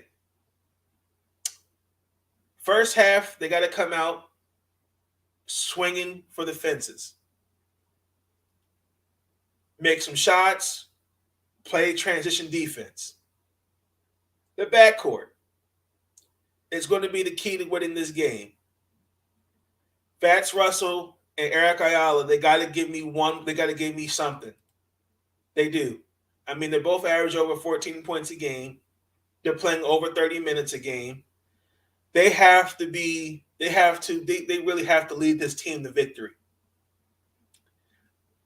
Biggest thing about our backcourt is that at most times this season, they've been very inconsistent. May I remind you, and I had to do my research, make sure I did this right.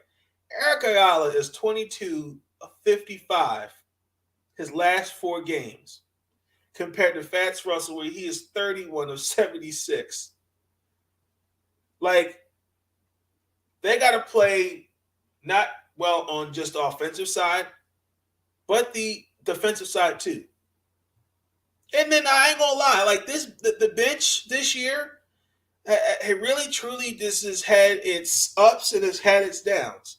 I mean, like, I'm looking at like Xavier Green, Julian Reese, Ian Martinez. Like, they gotta step up. I need some help. Like, they just had 6 points as a collective unit compared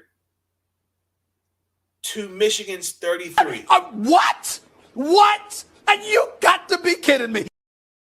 And look, I feel like if we do win this game, like, I mean, I don't think we'll get that far in the Big Ten tournament. I don't think. But check this out, right? We would have to play Wisconsin, okay? Then we could probably take on Minnesota, Pitt State, Ohio State, maybe Purdue.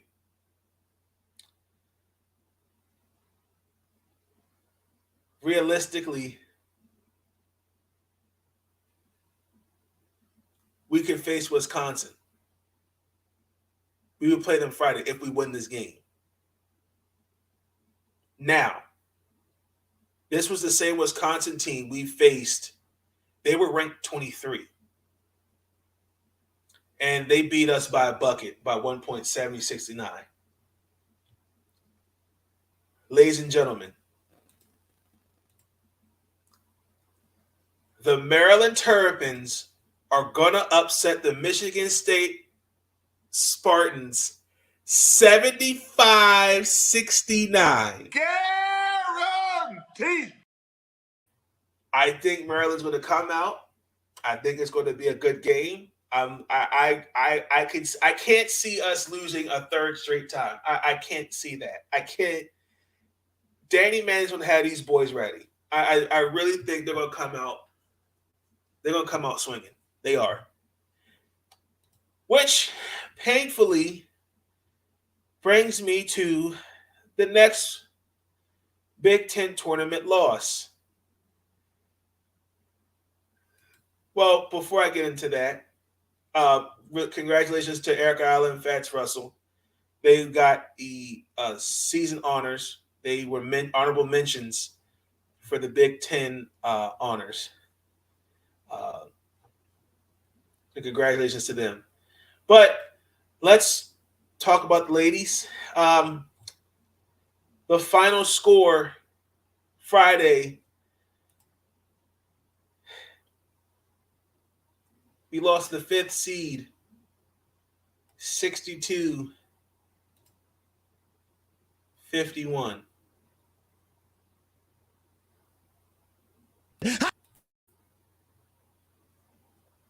What the hell was that? Hey, what the hell? You freaking kidding me? I'll be honest. That's why you didn't see me this past Friday for the episode. You didn't see me because I had to recover. I'm gotten over it, but it's still it stings. It really does. Where do I begin? This is the same team that we beat during the regular season, right? Our bread and butter is Angel Reese. Why did we not give her more touches on the ball? Diamond Miller, I love you. I think you are a potential WNBA player. Team ball. Stop trying to be the hero. You know, I was looking for some shots for three. I mean, we just couldn't make any shots.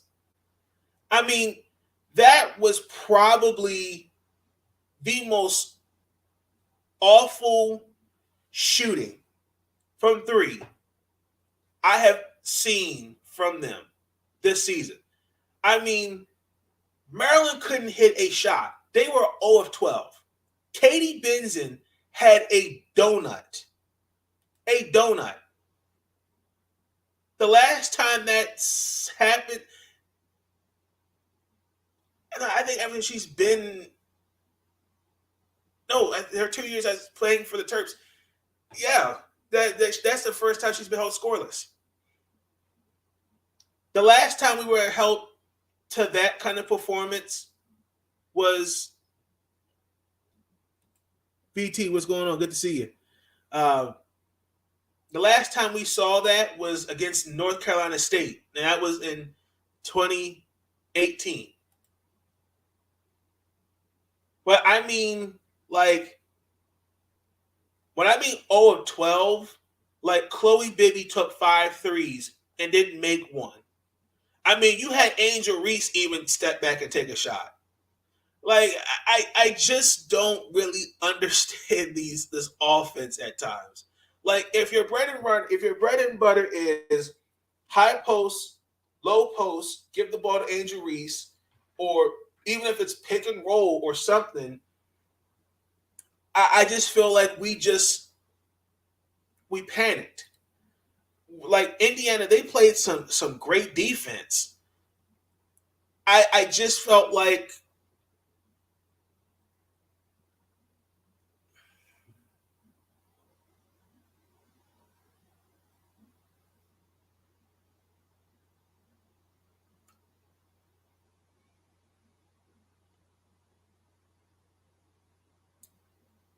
let me let it go. Other things that happened in the game. Towards the end of the third quarter, Ashley Owasu, okay, with about less than 10 seconds. Let's just say I'm just going to say she had the green light, okay, to cut it down to about 3. Okay. She takes it to the lane, and it's a steal. My reaction to when Ashley turned the ball over.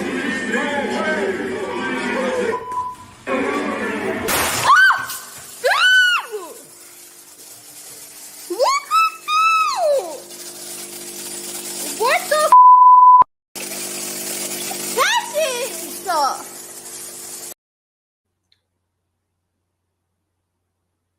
Then went into the fourth quarter down 5. Like that right there, that's when I knew the game was over. I legitimately almost want to throw my phone when she turned the ball over.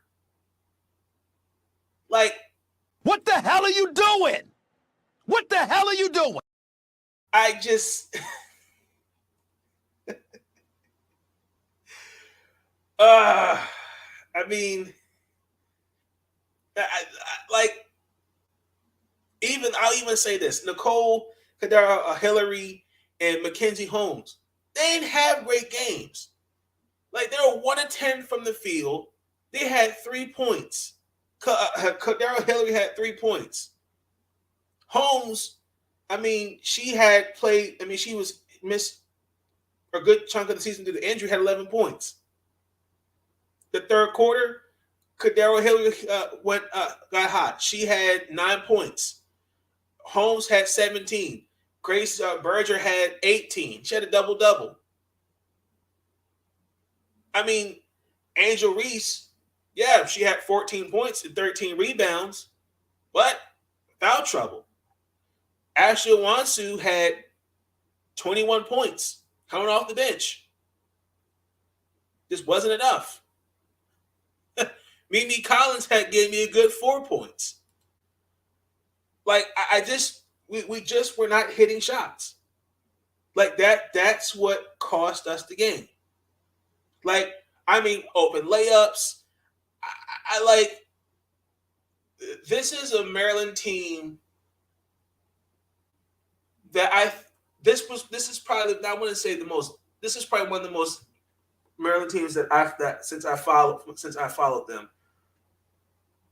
That gives me, like, they're kind of like the Ravens almost. They give me these heart attacks. That means not it.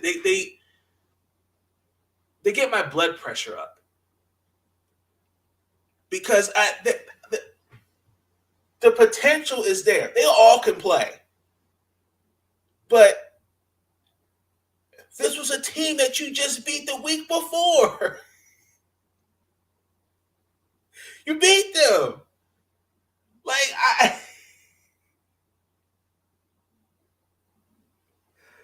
oh my God. And I'll be on. It didn't feel like it felt more like an away game than a new, because we're in Indiana. It felt more like an away game than anything. So I mean, you take that in consideration, it just didn't look good.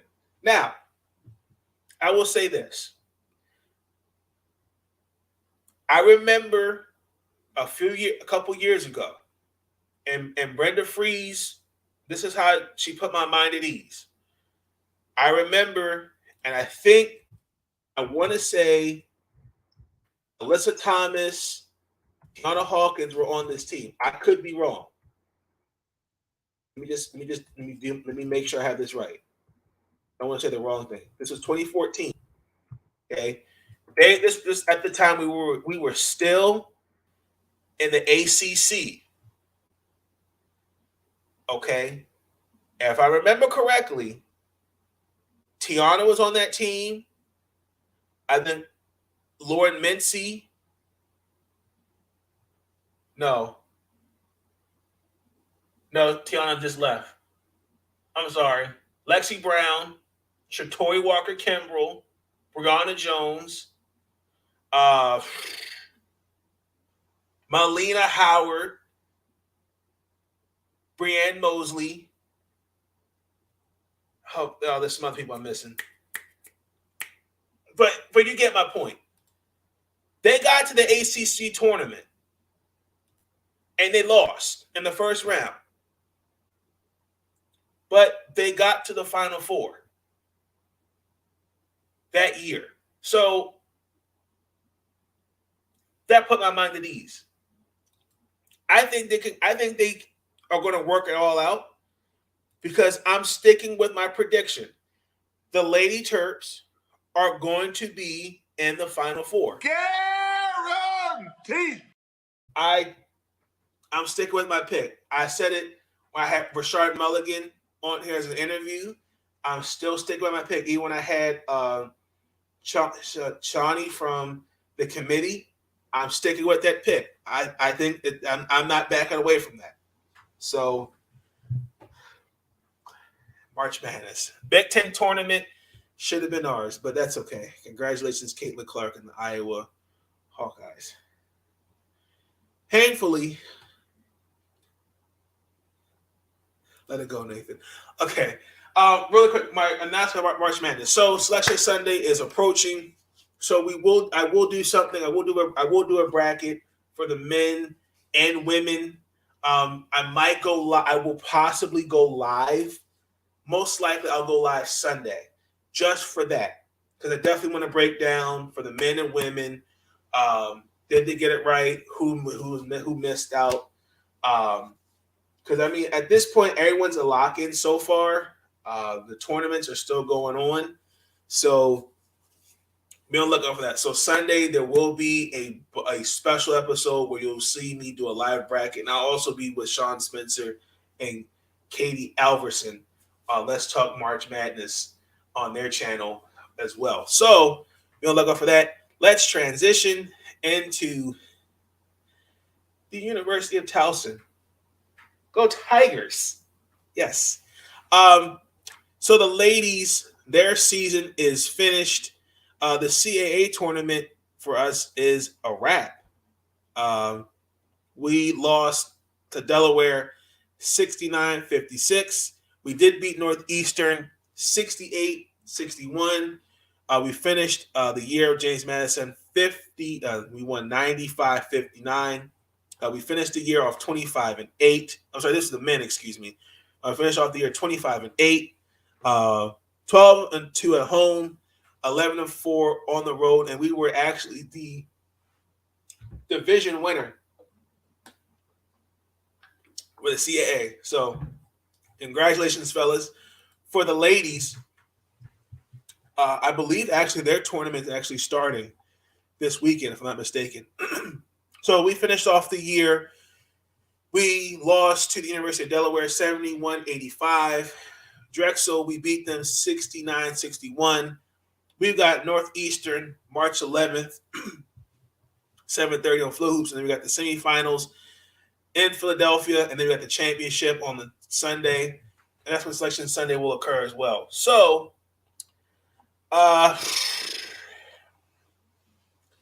the Lady Tigers are beating Northeastern 75-69. Guaranteed. The men and Lady Tigers are making March Madness. Guaranteed. So, that's pretty much a wrap for college basketball for Towson too. Now we just got to see and wait will they get in. I'm pretty sure the ladies could get in there. I could see that. Let's transition into the WNBA. A couple things that I'm going to talk about here, and then we're going to wrap up this episode. This is going to conclude episode 6. Nia Colden, she declared for the draft. This is her last year as a senior anyway, so she's declared for the draft. She, in my book, is a top 10 pick.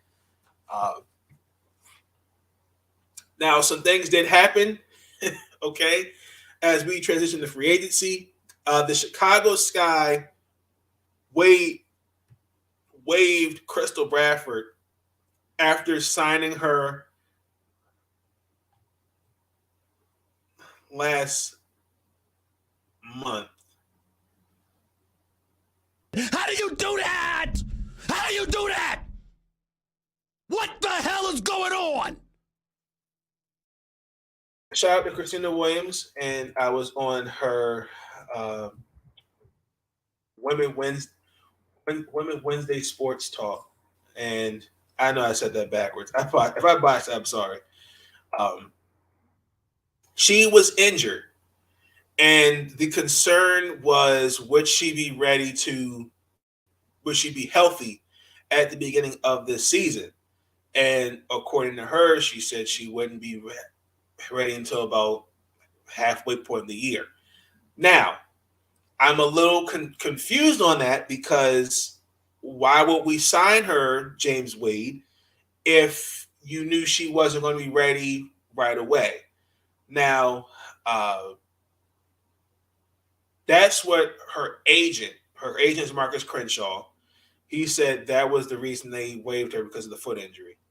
And I definitely did not understand that. That made no sense to me. I hope that she does get an opportunity in the W. I definitely think she can definitely do some things off the bench. I don't know if this opens up more. They could get somebody else in the free agency. I mean, they could get off someone like Odyssey Sims. I'm surprised no one's talked about that. That she's someone that's not gotten a sniff at an offer. I don't understand that. That makes absolutely no sense to me. But that was probably the most mind-boggling thing I saw. I'm like, well, why would you have signed her if that was the case? ESPN, ESPN. There's going to be they're going to launch the first season-long WNBA fantasy game for this upcoming season. I'm already stoked. I'm going to reach out to a couple people, see if they're down to join me for fantasy basketball, because I already have my fantasy 5. Just top of my head really quick. Point guard. Drawing a blank. No, I'm just kidding. Kelsey Mitchell at shooting guard. Skylar Diggins at point. Jonquel Jones, 3. Rihanna Jones at 4. And Asia Wilson at 5. That's my fantasy starting 5. I know you're probably going to. It's probably going to be the same like basketball. I mean, like that. No, like the NBA. Because I'm actually in a couple leagues, and like 2 of them I'm like trash. And well, it's not really me. It's just I was just dealt a bad hand. Like I'm 9-10 in one league, 11-8, 13-6, 10-7, 7-10, 5-6. Like it's. Yeah. So I think it's gonna be set up like that, because what you have to do, if those have not played, if you haven't played fantasy, obviously you got your point guard, shooting guard, your 2 wings, a center, guard, forward, then 3 utility players, and then 3 bench players. So I think that's how it's going to be for the most part. At this point, so yeah, I'm stoked for that one. I can't wait. I can't wait for that one. I can't wait, because that actually, I already got the team name. It's already gonna be stacked, and it's not going to be the Baltimore Elite. I'll have all that. I'll have all that for you at a later date. But I already had the team name. I kind of already started ideas who I could take.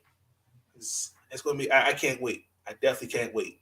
The Chicago Sky, they will have their ring ceremony on the 24th. That means I forgot who they're playing. Oh my God, who are they playing?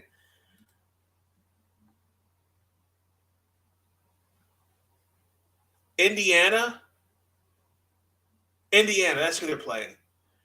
So they're going to unravel the banner, all that. And that's a Tuesday, too.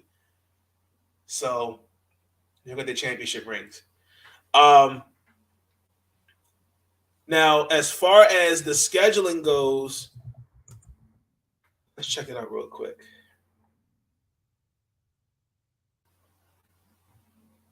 I'll be honest, we got to play the Fever. Like, that's a W right there in of itself.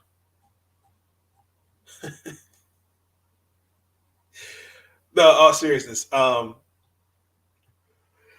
thing. Oh man, excuse me. Need to catch some Z's.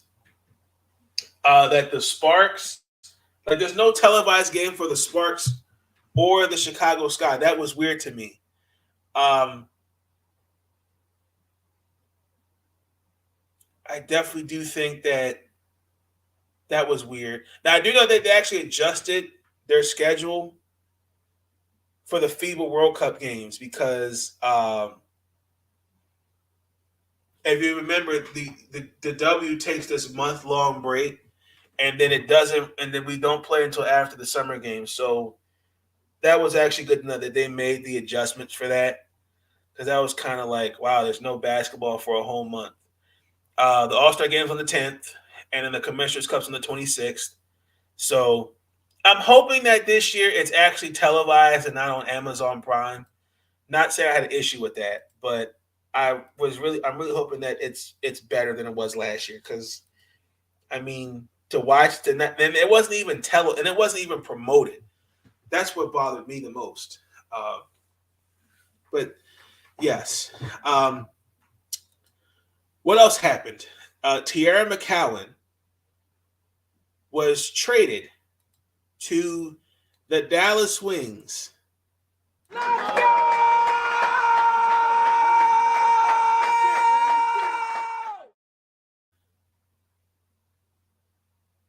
I actually like the trade.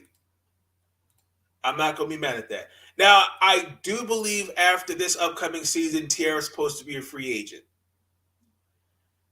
However, the Indiana Fever, and I said it, if you go back, look back at the tape in the previous episode, not this part one, the previous episode where I talked, it was part two, where I said Lynn Dunn is definitely there's going to be a trade. Lynn Dunn's going to make some moves. Now, I didn't think it was going to be Tierra Mcallen, because I felt like your core was Kelsey Mitchell, Tiffany Mitchell, and Tierra Mcallen. But that changed. So Indiana's getting the 4th overall pick, the 6th overall pick, and then a 2023 first-round pick. Dallas is getting Tierra, the 7th overall pick, and the 2023 first-round pick from Chicago. Now, Dallas is getting a great low post score. I like that. Now, last year was probably her best year. She averaged 11, practically double-double, 11 and 9. Okay. She was tied for 4th with blocks. She averaged a little under 2, which is about 1.5 blocks per game. And I definitely think that they watch out for her and Enrique Wnba. That connection is going to be something interesting. Now, I think if you're the former number 1 overall pick in Charlie Collier, you should be offended by that. You should be. Now, let's just be honest. Last year's draft class was very, very weak. Like, when I mean weak, I'm talking about before Charlie was drafted. That number one overall pick was passed around a couple times. Like, if your name is not Dana Evans, D.D. Richards, Dejanay Carrington,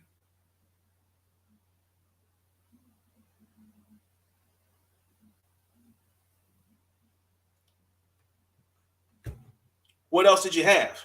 Now, I don't like the fact that you've got that's too that front court that's a lot. Awak, Charlie, Isabel Harrison. You're not. Let's just get that out. Let's just get that. You're not trading Isabel Harrison. Guaranteed. That's not happening. Setu Sabu, who I think is having a great year overseas. And you got Bella Allaire. Like, that's a loaded front court. I'm not gonna lie. So somebody might have to go. Now, I don't understand. This is my question for Dallas. Okay, why would you trade for a center when you spent the first 2 picks last year drafting centers? Like, you're going to have to explain that one to me. Like, is this – and also, too, we even talked about it. They weren't getting playing time. I mean, their minutes were kind of, like, just spaced.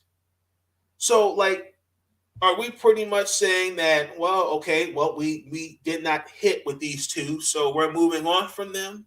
Like, what are we legitimately saying about that? Because I just feel like it's a good move, but at the same time, I'm scratching my head because I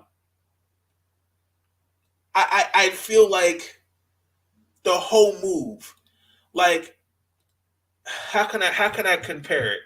Like,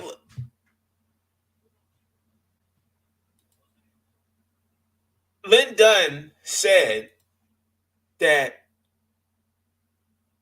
she's a reliable center. Like, I just feel like until I see what Indiana does with the 4th and 6th overall pick, I can't really see where this move is going to go. Now, which brings me to my next point, the mock draft 2.0 is now underway because, thank you, Lynn Dunn, you've now made me do more. No, I'm just kidding. Now now the mock draft is starting to really is now a mess. Now I have to start all over again because I was not expecting that. Now I'm sticking with it. Ryan Howard, Nalissa Smith, and Shakira Austin are your 3 best or your top 3 picks. Guaranteed. I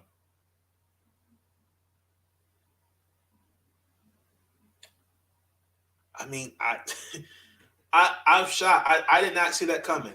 I'll be honest with you. I didn't see it coming at all. I didn't.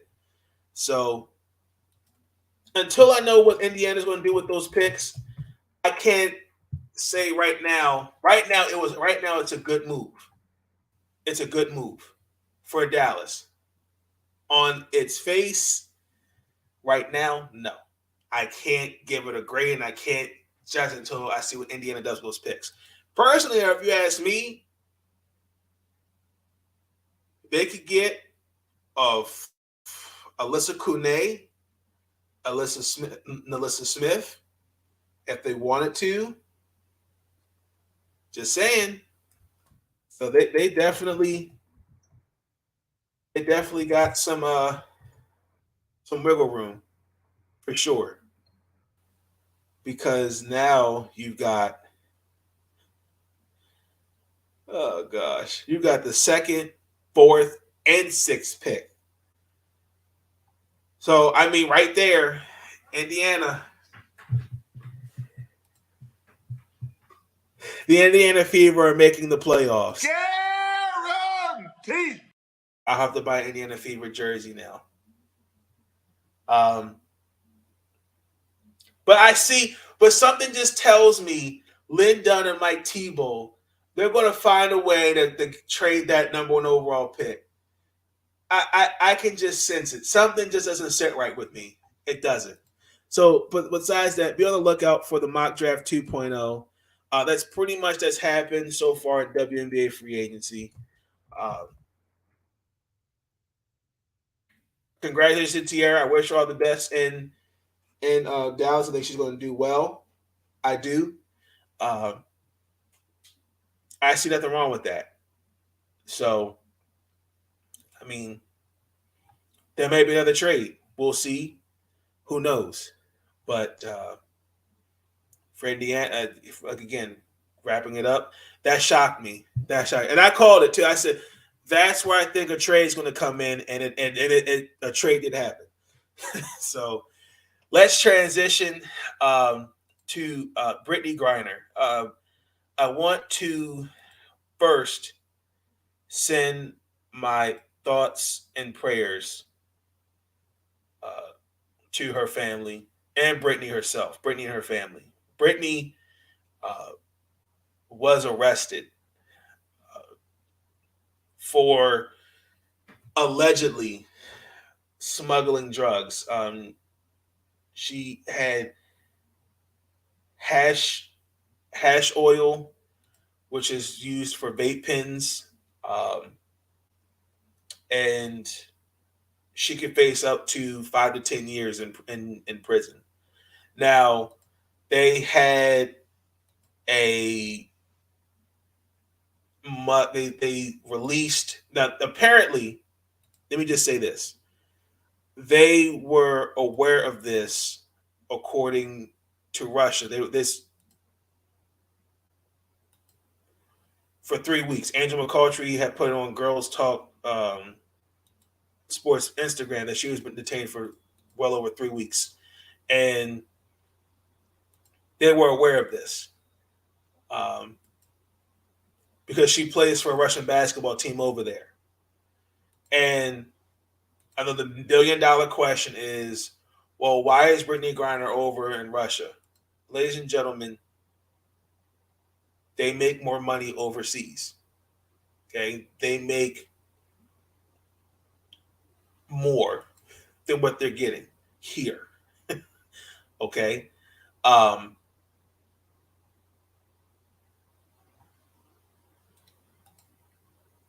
The max salary is almost $230,000 here in the United States compared to what she's making more overseas in Russia. Now, my concern is because right now we all know what's happening with Russia invading the Ukraine, okay? And right now there's no mediation between the two countries. This, in my eyes, could be a political move. Now, there was a CCTV video of her traveling through the airport with those trolley suitcases and had a backpack. Now, in that video, you see her putting her case through the little thing where they scan your luggage. And allegedly, she had hash oil in there. So, since then, she's been arrested. Now, believes that her last Instagram post was on the 5th. So, they are aware of it. The Russian basketball team that she plays for is aware of it. But we're just finding out about this now. Now, the Phoenix Mercury, they have put out a statement. I'm going to read that statement to you.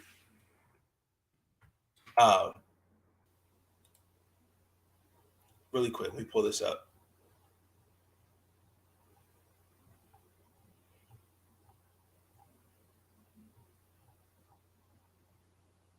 We are aware and closely monitoring the situation with Brittney Griner in Russia.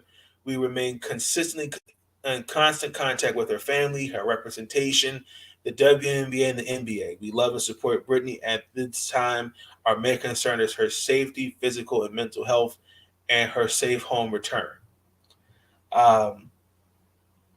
So I decided I had got permission. Shout out to Sean Spencer and Katie Alverson. Katie, who works for a dispensary, because I'm not into that stuff. That's not my style.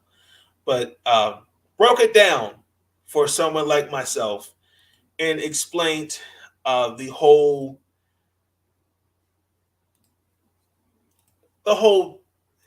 bits. So I'm going to play the video so you can hear for yourself.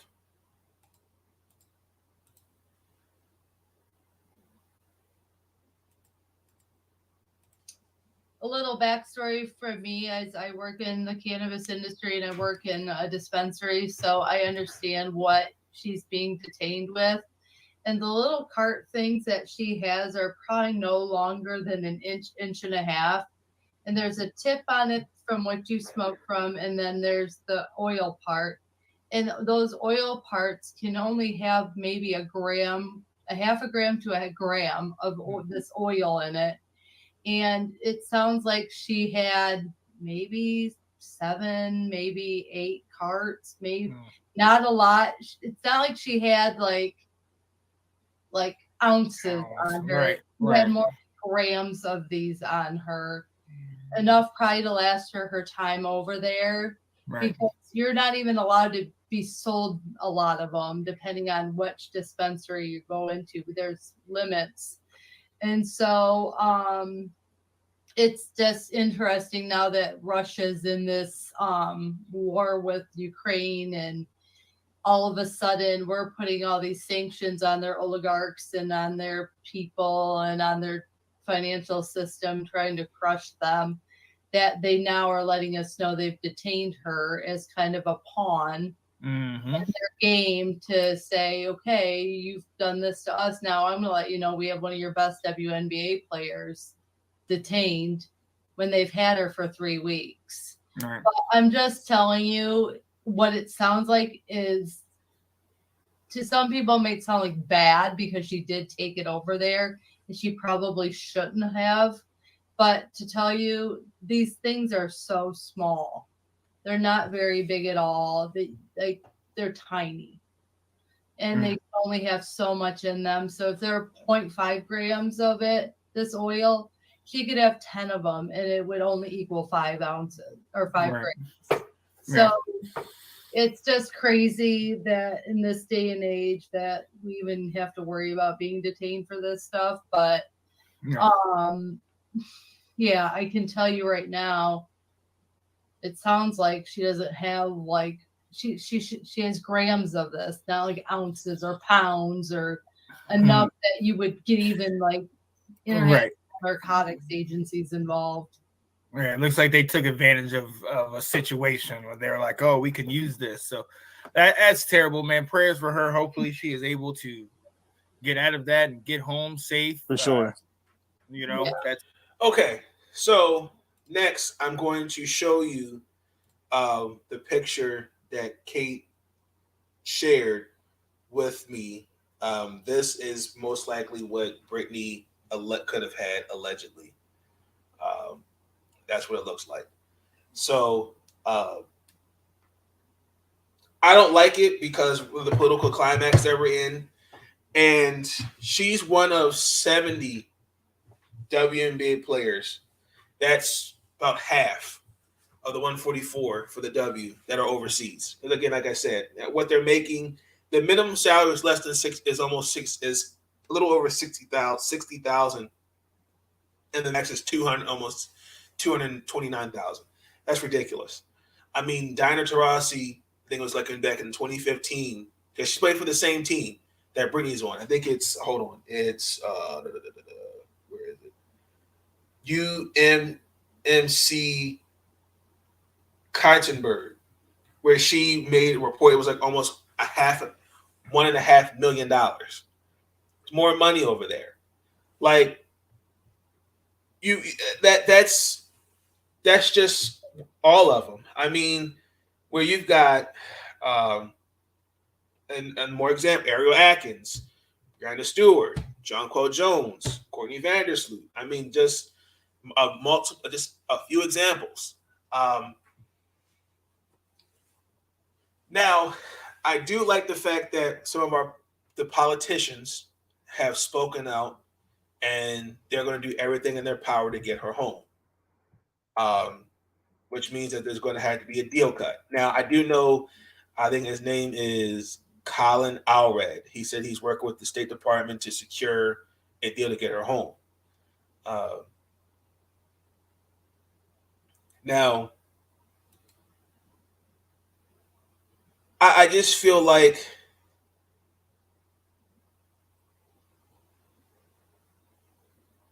the question is that why is this not getting media attention? I know the answer to that, but I want you guys to think about that. Why is this not getting the true media attention that it should be getting?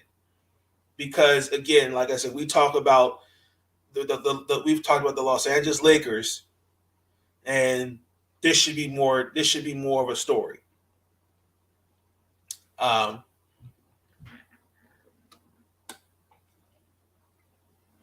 Even to the point where they had her mugshot shown on on one of their state TVs, and I really want her back home. I'm really concerned for her safety, and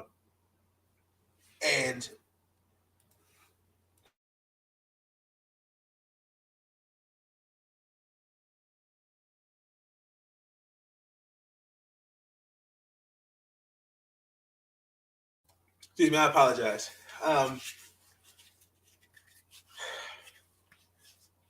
It's just crazy. It's really crazy. I mean, I don't want to make this political. I just wanted to say, just continue to just pray for her family. Her wife, Sherelle, not the singer. Thank you to everyone who reached out to me regarding my wife's safe return from Russia. Your prayers and support are greatly appreciated.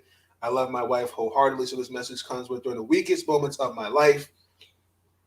I understand that many of you have grown to love BG over the years and have concerns and want details. Please honor our privacy as we continue working on getting our family, my wife, home safely. So I believe she'll be home. But it's kind of also weird, too, that Mark Stein on Twitter, he said that the Russian basketball teams, they want everybody to come back. Let me find that. He said, this is what he said, complex story developing in the world international basketball. Russian teams are trying to lure their American players under contract back to the country with the promise of bonuses in many cases. And then he said, Russian teams were barred from FIBA from European competition in the wake of the invasion of Ukraine, but the league is poised to continue, and U.S. players are urged to return. And especially, and after this, with the situation with Brittney, I wouldn't go back. I wouldn't do it. I would stay home or go home or find another team I can play for. But this is bigger than basketball. We just want Brittney Griner home. We want her home safely, and I'm going to continue to just pray for her family, and just get her home safely. I do. Because, I mean, the whole situation, it's just a mess. It really is. And man, it's been a couple of days this week. Even this weekend when I found out, I'm like, I just can't imagine what she's going through. I can't imagine that. So we're going to finish off the last topic, last topic of the episode, excuse me.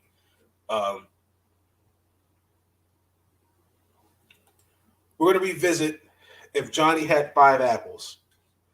So Kathy Engelbert came out with some more comments and the aftermath of the article by Sports Illustrated coming out about charting flights. Now, she's saying that paying for charter flights could jeopardize the league's finances. Okay. Now, quote, it would be more than $20 million a year to fund charter flights for an entire WNBA season, Engelbert said in an interview with ESPN. So this is something we're not going to jeopardize in the financial health of the league and be irresponsible about that. If we get funded by sponsors or supporters, great. But that's not where we are. We don't have that. We've asked all the major airlines. We've asked charter companies.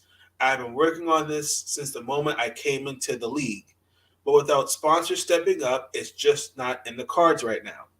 If we could get it sponsored or funded in some way, I'm all ears.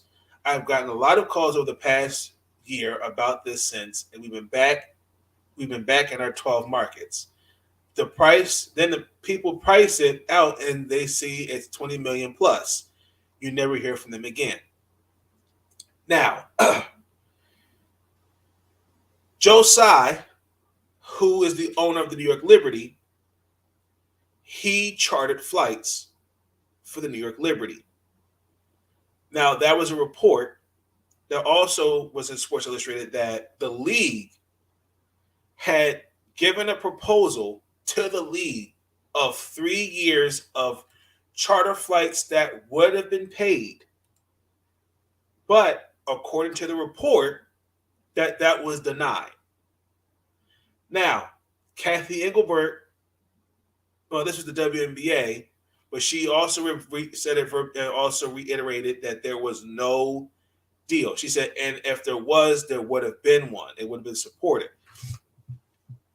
So she did say in 2019, we chartered travel during the playoffs last year in 2019. So I know what it costs. I know how to be thoughtful doing it when it makes sense. Now, and I quote, the CBA is the cornerstone of the league, Engelbert said.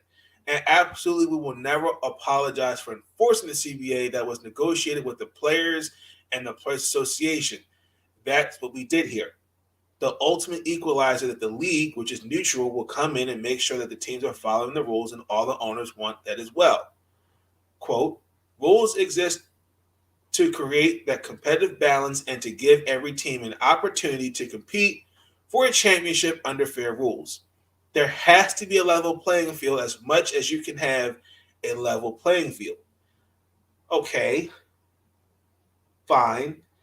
But we should not be at this point where you had the Las Vegas Aces who took 3 separate flights, Miss Engelbert, to Washington, and that game had to be canceled. Because why? As soon as those girls came off the plane, you expected them to play? That can't happen.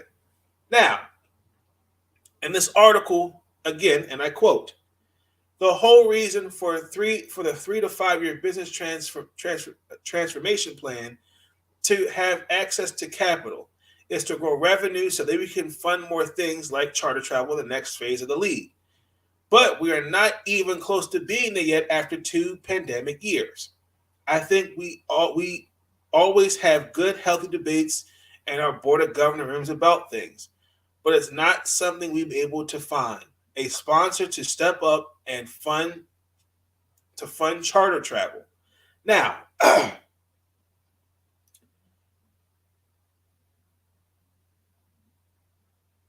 I do feel like that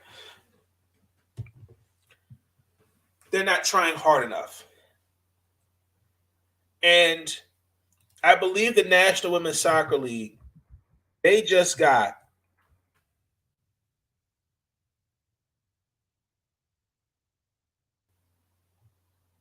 a sponsor for traveling.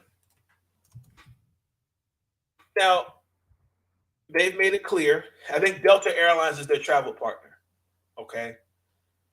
So My question is, what are you doing to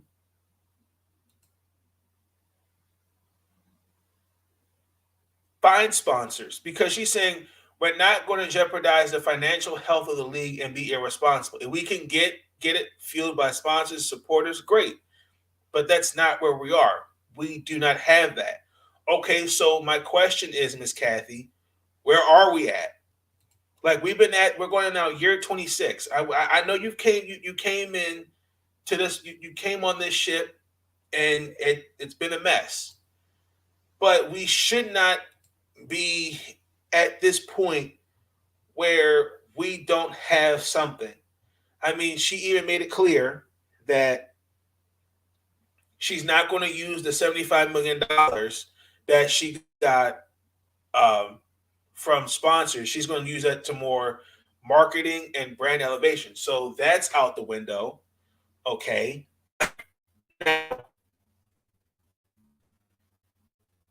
there has to be something else. No, you can't really punish what Joe Tsai did. You have to give him credit because there are validated questionings. I mean, in reality, it makes sense. It's not to punish, but Joe Tsai took initiative for something the league has chosen not to do. That says more about the W than anything. Like, it's weird to me. Check this out. And I quote, "We've been around 25 years and we're really healthy and we're growing. I'm trying to set this league up for the next 25 years. It's only 2 years ago that we signed a progressive collective bargaining agreement where we've tripled the pay of the top players, where we put $1 million into a league marketing agreements, where we put together $500,000 pool prize pool for the Commissioner's Cup with more to come, hopefully. We are growing viewership. A lot of things are going well, but we can't jeopardize the momentum here. We have to make sure that we're setting this league up to thrive for many years." Okay, I get that. But there seems to be a disconnect. If you mean to tell me that you've got teams that have brother teams in the NBA. Now, I get it. The league has got to stand on its own 2 feet.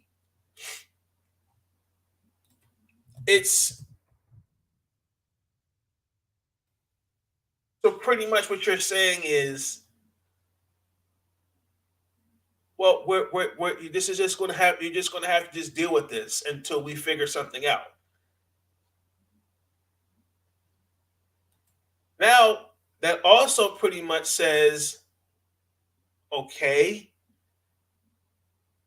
what did we really have to agree to the CBA? Like, could we had done a little bit more research and understanding? Okay, before we sign, this is what the situation is. Because I don't want to say the girls set themselves up, but I do think that in the long run, I think it hurts them, because you're going to see more situations like the Connecticut Sun, Chicago Sky having to take separate flights because they don't want to sit in the middle and coach. Flight delays. Girls stuck at airports. You're going to see that. So my question is, okay, there has to be somewhere negotiation-wise. Either it's like, well, it's $20 million, so we just don't have that. Or we're not trying hard enough to take some initiative and saying, okay, let's do it this way. Because it doesn't make any sense. It absolutely makes zero sense that we're at now year 26 and you've got the league, you've got players that after this situation, they're totally, and they should be, and they have a right to be pissed. Makes no sense. Now, question.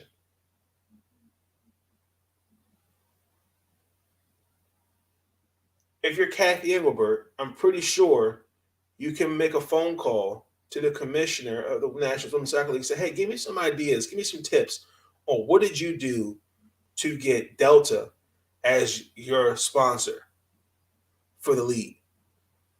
Because I'm trying every way I can. It's not helping. That's $75 million. I'm really serious where that's going to go. You got to try. I mean, in that article, you have owners. I mean, it was according to that Sports Illustrated article, 3 groups. One, that you had the progressives. Ones that were in the middle, I can't afford to do that. And the other is, no, we're not doing that. So this is just another classic example of the W holds the W back from being great. And and I guarantee you, it would not faze me to sit there. Like, why would Joe Slide come out and say that then, if that's the case? If there was a proposal, we would have accepted that. Why would he tweet that out there, that he had a 3-year deal for compensated charter flights? Why would he say that? Makes zero sense to me. So I'm curious to see where this is going to go. I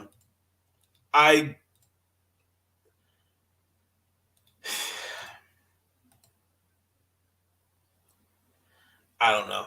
I really feel like the W is messing itself up. And I mean, we're going to year 26.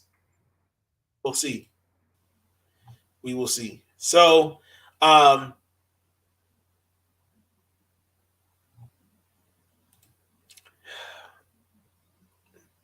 than that, that's pretty much the end of the episode. Again, I just want to send my thoughts and prayers to Katie Meyer's family. And again, send my thoughts and prayers to Brittney Griner. I wish her, I want her home safe. I hope she's doing well. I mean, I hope she's doing okay. I can't imagine what she's going through right now.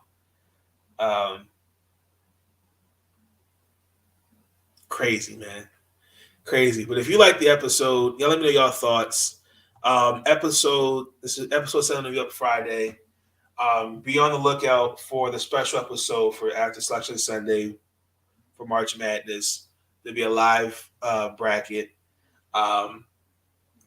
Be sure to like the video, comment, consider hitting the subscribe button, notification bells on. Let me know your thoughts on this video, man. Let me know your thoughts on these topics. Also, too, let me know what you give me other suggestions for the podcast. It's greatly appreciated. I saw somebody in the chat, Lucinda earlier. I hope Brittney's spouse is okay. Yeah, she did tweet that. On Instagram that she right now just wants people to respect their privacy. So, with that being said, I'm gonna go to bed. I hope each and everyone have a great night. Enjoy the rest of y'all week. With that being said, I'm out. Stay up. Listen, I'm easy to find. And listen, they can kiss my ass if they don't like it.